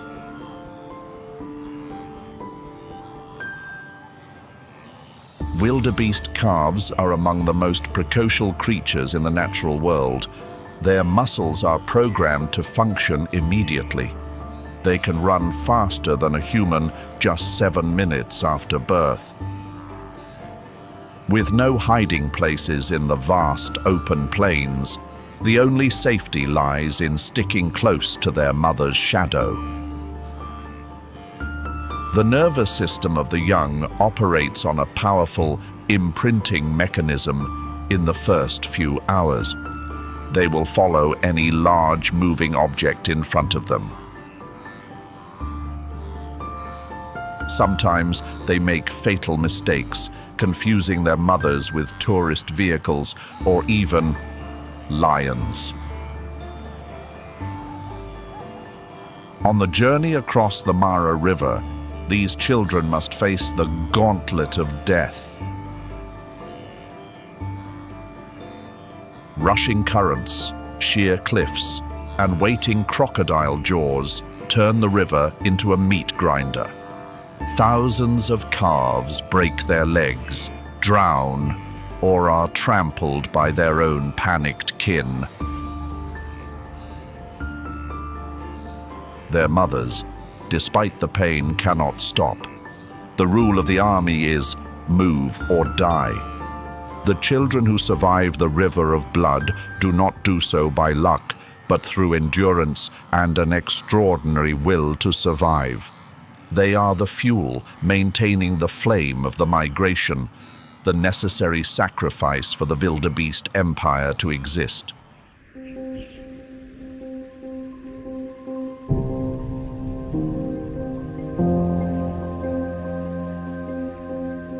Amidst the massive torrent of blue wildebeest, the eland rise like towering giants. They are the largest antelope in Africa, A male eland can weigh up to 1 ton, possessing enough muscular power to toss a lioness into the air. The rearing strategy of these titans relies not on quantity, but on quality and collective guardianship. Instead of clinging to their mothers at all times, eland calves are gathered into crowded and tight-knit nurseries. This is a militarized model of upbringing, where the children are guarded by a few selected nannies. Separating the young allows mothers time to seek high-quality forage to produce milk. Eland milk is a superfood, containing fat and protein levels 3 times higher than cow's milk. This dense energy source helps eland calves grow at rocket speed, quickly reaching a safe size.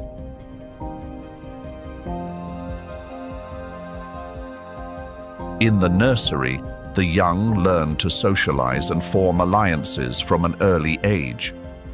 Despite their immense size, eland remain targets for predators. However, attacking an eland fortress is no easy task. Adult elands form a defensive circle, horns pointing outward, shielding the future generation in the center. They are capable of jumping 2.5 meters from a standing start, a display of power that terrifies the enemy. The eland teaches the savanna a lesson. Size is an advantage, but disciplined organization is the key to invincibility. Meanwhile, the topy antelope are fanatics about genetic perfection.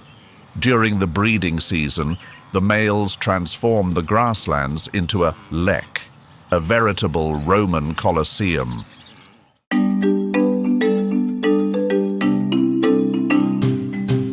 Each male claims a small patch of land, marking his territory with secretions and standing atop termite mounds to flaunt his power. They fight furiously, horns clashing loudly to seize the center of the arena, the most prime real estate. The females only choose to mate with the winning gladiators in the center, ensuring their offspring carry the blood of a champion. Topy calves are born as the crystallization of the most dominant genes: speed, stamina, and aggression. Unlike the wildebeest, the topy calf undergoes a short lying out phase before joining the race. Their dark reddish-brown fur blends perfectly with the clay and dry grass, transforming them into lifeless rocks. But once they rise, they are the F1 race cars of the antelope world, capable of maintaining high speeds over long distances.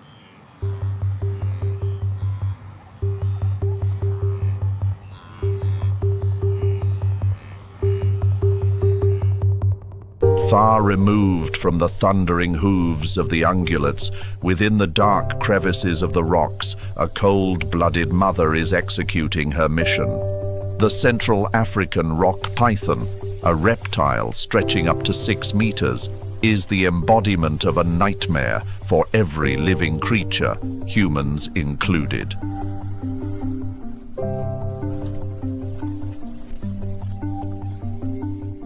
But contrary to the general reptilian instinct of abandonment, the mother python is a guardian devoted to the extreme.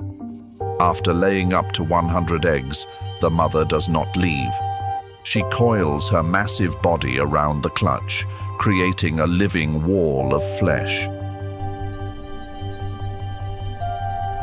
This is a massive biological incubator. Despite being ectothermic, cold-blooded, the mother possesses the ability to self-generate heat by continuously shivering her muscles.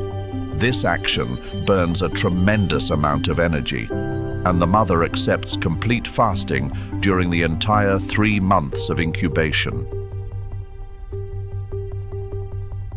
Her body becomes gaunt, her skin wrinkled, but the predator's gaze remains razor-sharp, ready to launch a death strike. Any egg thief, from monitor lizards to wild dogs, daring to approach will be crushed within a 1,000-pound constriction.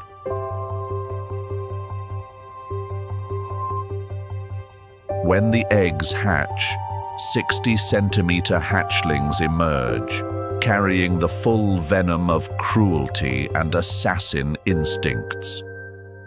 The mother's protection ends here. The mother python has drained her strength to bring them to the threshold of life. These tiny assassins disperse, beginning their independent hunting careers from day one. They are time bombs planted in the ecosystem, destined to grow up and swallow whole both antelopes and crocodiles.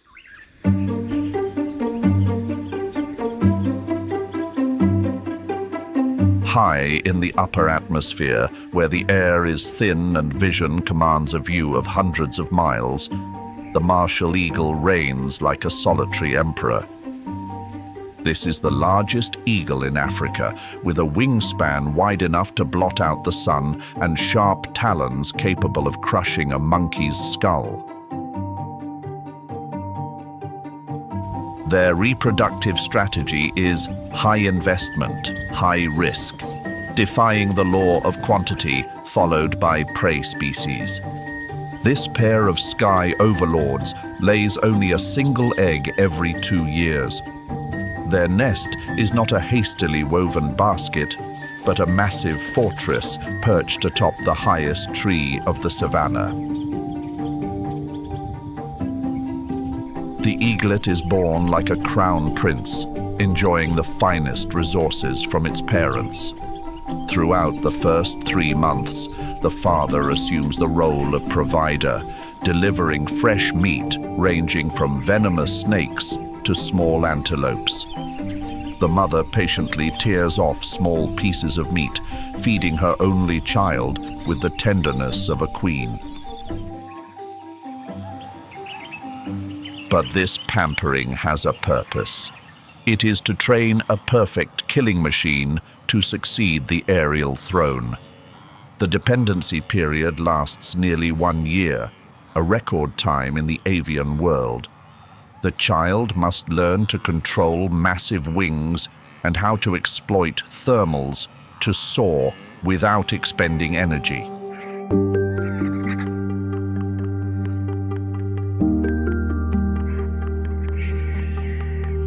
Ultimately, the true winner of the Great Migration is neither the lion nor the antelope. It is the scavengers, the white-backed vulture. They do not participate in the race. They stand high above, observing and waiting for the failure of others. The white-backed vulture does not breed in the shadows. They construct aerial cities, colonies of nests atop acacia trees. Vulture chicks grow up amidst the scent of death, nourished by the rotting flesh of those who have fallen in the war for survival. Their stomach is a chemical reactor with extreme acidity, capable of digesting even anthrax bacteria and the plague. The vulture parents are diligent and ruthless sanitation workers. They soar hundreds of kilometers daily in search of carcasses. When an antelope falls, the signal spreads through the air, and the sky darkens with hundreds of black wings.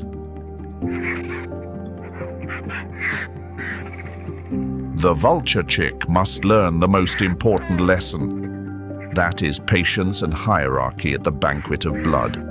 They must know to yield to larger species like the lappet-faced vulture to tear open the thick skin before rushing in for their share. Competition in the nest is equally fierce. The food source depends entirely on the death toll on the ground.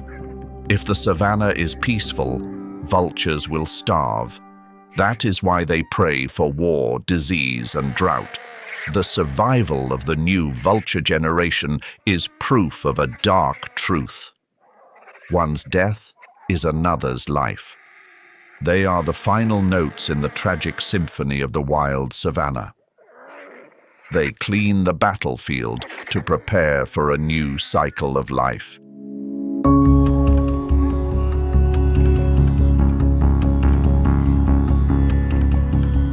While the weak seek safety in the chaotic herd, the apex assassins choose the solitary path. In the savage kingdom, solitude is not a sign of sorrow, but the pinnacle of survival strategy. They are phantoms, shadows gliding through the night, leaving no trace and needing no allies. Their existence is a pact with silence, where every mistake is paid for with their own lives. For these single mothers, raising offspring is a near impossible mission, acting as both hunter and protector. They have no pride to rely on. They have only razor-sharp instincts and weapons honed by millions of years of evolution. The leopard is the perfect embodiment of stealth and coiled muscular power. They are the most widely distributed of the big cats, yet remain the most elusive, the true phantoms of the jungle. A female leopard's life is forever altered when she carries the bloodline of the next generation. She seeks out deep rock crevices or the densest thorny thickets to transform into a hidden fortress. Born blind and helpless, the cubs are the savanna's most precious yet vulnerable treasures. For the first 10 days, the mother becomes a willing prisoner, rarely leaving the den so she can keep her tiny charges warm. But hunger is a cruel warden, forcing the queen of the night to leave her offspring defenseless to hunt. This is when death comes knocking. 50% of cubs never survive their first year. Their scent attracts mortal enemies, lions and hyenas, killers who strike not out of hunger but to eliminate the competition. To counter this, the mother adopts a strategy of constant movement, shifting dens every few days to erase their trail. As the cubs grow, she teaches them the most vital survival skill, the vertical retreat. Unique shoulder structure and rippling muscles allow the leopard to hoist prey 3 times its own weight up a vertical trunk. The tree becomes a private kingdom, an inviolable sanctuary against the lions and hyenas prowling below. The cubs learn to turn precarious boughs into a playground, and later the world's safest dining table. If the leopard relies on stealth, the honey badger survives on manic aggression and reckless disregard for life. Recognized by the Guinness Book of World Records as the most fearless creature on the planet, they are the true hooligans of the wild. The single mother honey badger possesses the mentality of a Viking warrior, better a glorious death than a life of shame. The cub is born in a makeshift burrow, blind, naked, and pathetically weak. But the blood coursing through its veins carries a superior venom-resistant genome, forged over millennia. From the moment they take their first steps, the first lesson is not flight, but confrontation. The mother teaches her cub to dig with terrifying speed, transforming the earth into a bunker in mere minutes. She drags back scorpions, toxic centipedes, and cobras as live combat drills for her child. The cub learns to crush the venomous snake's head before the toxin can be pumped into its bloodstream. If bitten, their body falls into a temporary coma to allow the immune system to neutralize the toxin, only to revive and finish eating the enemy's corpse. In the tall grasses and waterlogged marshlands, another phantom glides, not by brute force, but by precision. The serval is a masterpiece of genetic engineering, possessing the longest legs in the felid family relative to body size. But their ultimate weapon is their oversized ears, acting like two military radar dishes scanning every sound frequency.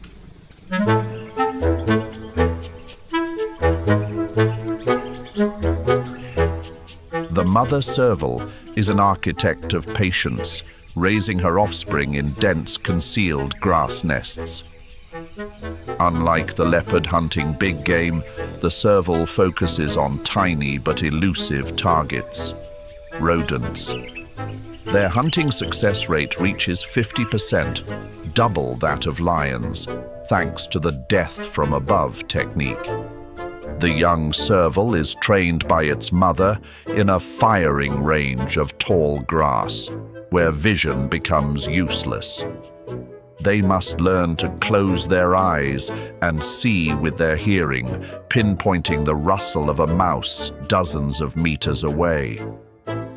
When the target is locked, the serval executes a vertical leap up to 3 meters high, then plunges down like a missile.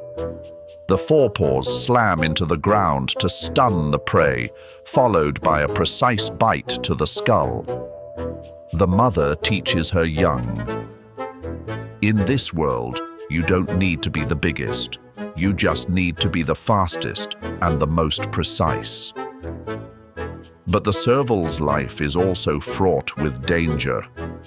They are predators, but also prey for eagles and leopards.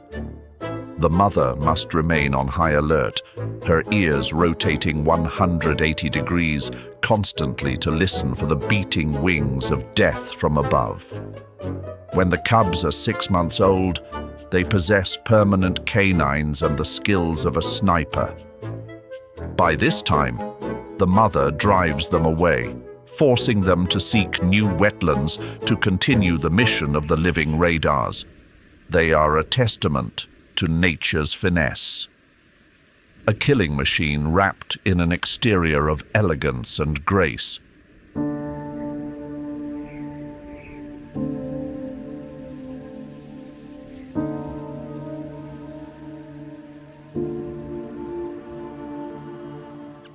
In the gentle morning light, the swift steps of the African wild dog glide across the dry grasslands, silent yet full of determination. They move in packs, each individual holding a strategic position, eyes fixed on every movement in the savanna. As the largest wild canid in Africa, they are solitary in strength, but survive through flawless coordination among pack members. Their bond is so strong that if an individual is separated from the pack, it can experience extreme stress, even succumbing to broken heart syndrome. The lineage of the African wild dog dates back millions of years, diverging from a common ancestor with the Canis genus and evolving into a highly efficient predator. They are distinguished by powerful jaws and razor-sharp teeth specialized for a fully carnivorous diet. Unlike wolves or hyenas, they lack retractable claws, which gives them an advantage in maintaining high-speed endurance while chasing prey. Known for their striking coat patterns, each individual has a unique fur pattern like nature's own artwork, with no two dogs looking exactly alike. Within the ecosystem of Kruger National Park, the African wild dog population has dwindled to just around 400 individuals, a concerning figure. Habitat loss, human expansion, hunting, and diseases transmitted from domestic dogs have all contributed to an uncertain future for the species. African wild dogs live in stable packs, typically ranging from 2 to 27 individuals, with a well-defined hierarchy. Unlike most carnivores, males remain in the pack upon maturity, while females disperse. This system helps maintain genetic diversity and reduces the risk of inbreeding. With a hunting success rate of up to 80%, they surpass all other large predators in Africa.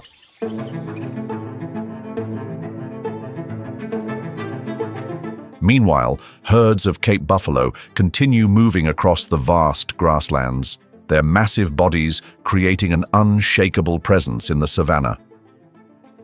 With their powerful build, males can weigh up to 870 kilograms, making them one of Africa's largest herbivores and one of the most influential species in the ecosystem.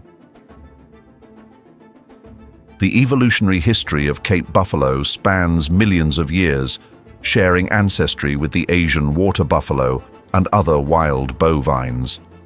Unlike wild yaks or wild water buffalo, which gave rise to domesticated cattle, Cape buffalo has never been tamed.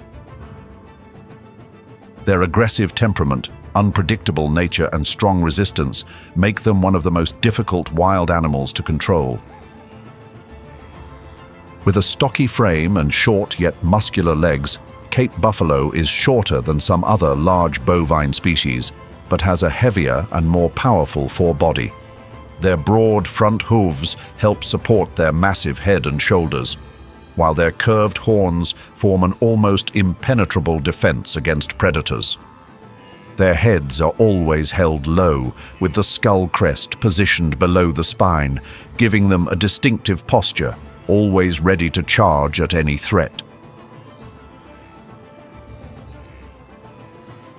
Herd structure plays a crucial role in their survival strategy. Large herds can consist of hundreds of individuals, offering protection against predators. Calves and weaker individuals remain at the center, while strong adults form an outer ring to counter potential threats. When pursued, the herd does not always flee. Instead, they may turn back and confront their attackers, making even top predators like the African lion cautious. Lions frequently hunt Cape buffalo, but even in groups, they require precise coordination to bring down an adult buffalo. In many cases, the herd retaliates, forcing lions into a vulnerable position and sometimes turning the hunters into the hunted.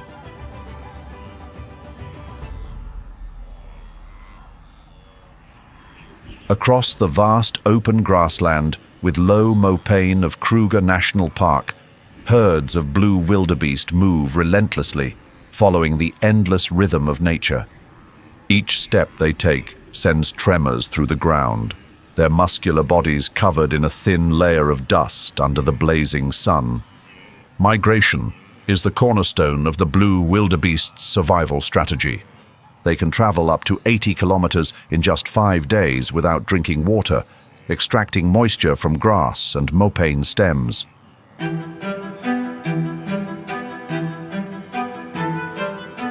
Their physiological system is designed to sustain endurance in arid conditions. With 62.6% of their energy efficiently converted into movement, their bodies operate at peak performance, minimizing heat loss. Their body temperature can rise to 38 degrees Celsius by midday, but their biological regulation allows them to keep moving without being affected by extreme heat. The life cycle of the blue wildebeest follows a fixed rhythm. They spend over half the day resting, 33% grazing, and 12% moving. When the sun reaches its peak, they seek shelter under scattered mopane trees, reducing water loss before continuing their journey at dawn or dusk. Herds communicate through gestures and deep vocalizations, forming a tightly knit social structure that enhances survival against lurking dangers. However, their journey is not always smooth.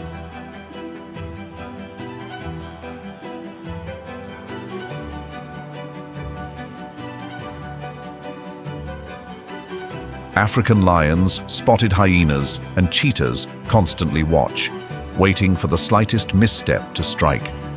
When pursued, blue wildebeest do not scatter chaotically, but maintain a tight formation, creating a moving wall that makes it difficult for predators to single out a target. Weaker individuals and calves are protected at the center, while stronger adults hold the outer positions, shielding the herd from attacks.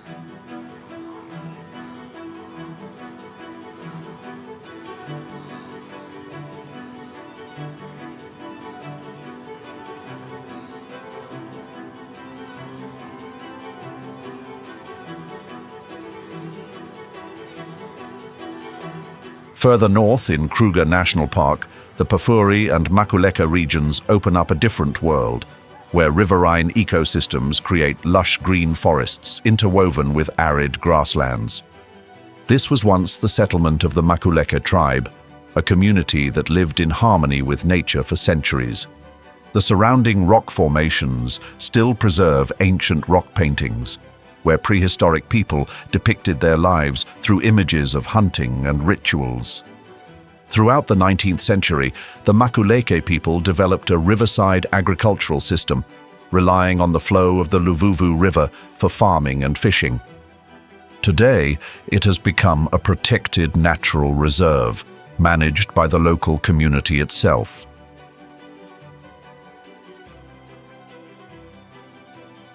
The climate of the far northern Sandveld is drier than other areas of Kruger. Annual rainfall averages around 200 millimeters, significantly lower than in the park's central regions. This aridity has given rise to highly adapted ecosystems, where flora and fauna have evolved to endure harsh conditions. During the rainy season, from October to March, riverine wetlands swell with water, attracting a multitude of animals seeking sustenance.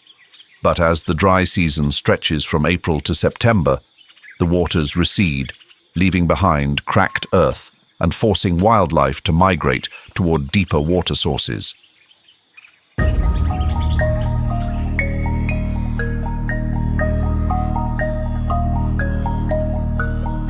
As the blood-red sun descends below the horizon, darkness swallows the savanna, yet the battle never ends. In this savage kingdom, mother is not a synonym for gentleness, but a title bestowed upon the greatest of warriors. Motherhood here is not woven from soothing lullabies, but forged in scorching fire, thorny dust, and the fangs of enemies. It is the ultimate sacrifice, where mothers willingly exchange their own existence to ensure a single fragile heartbeat continues to pulse. From the Titan forest elephant to the diminutive meerkat queen, all share a singular mission: to defy the extinction stalking them every second. They teach us that in this indifferent and cruel world, love is the most powerful act of rebellion against death itself.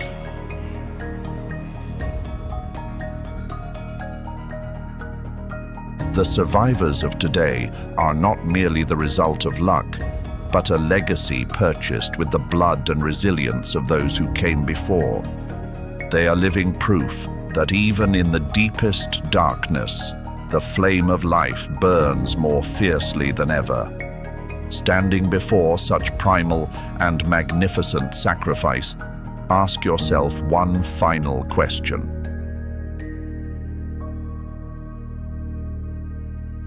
When darkness encroaches and death comes knocking, how far would you go to protect your own bloodline?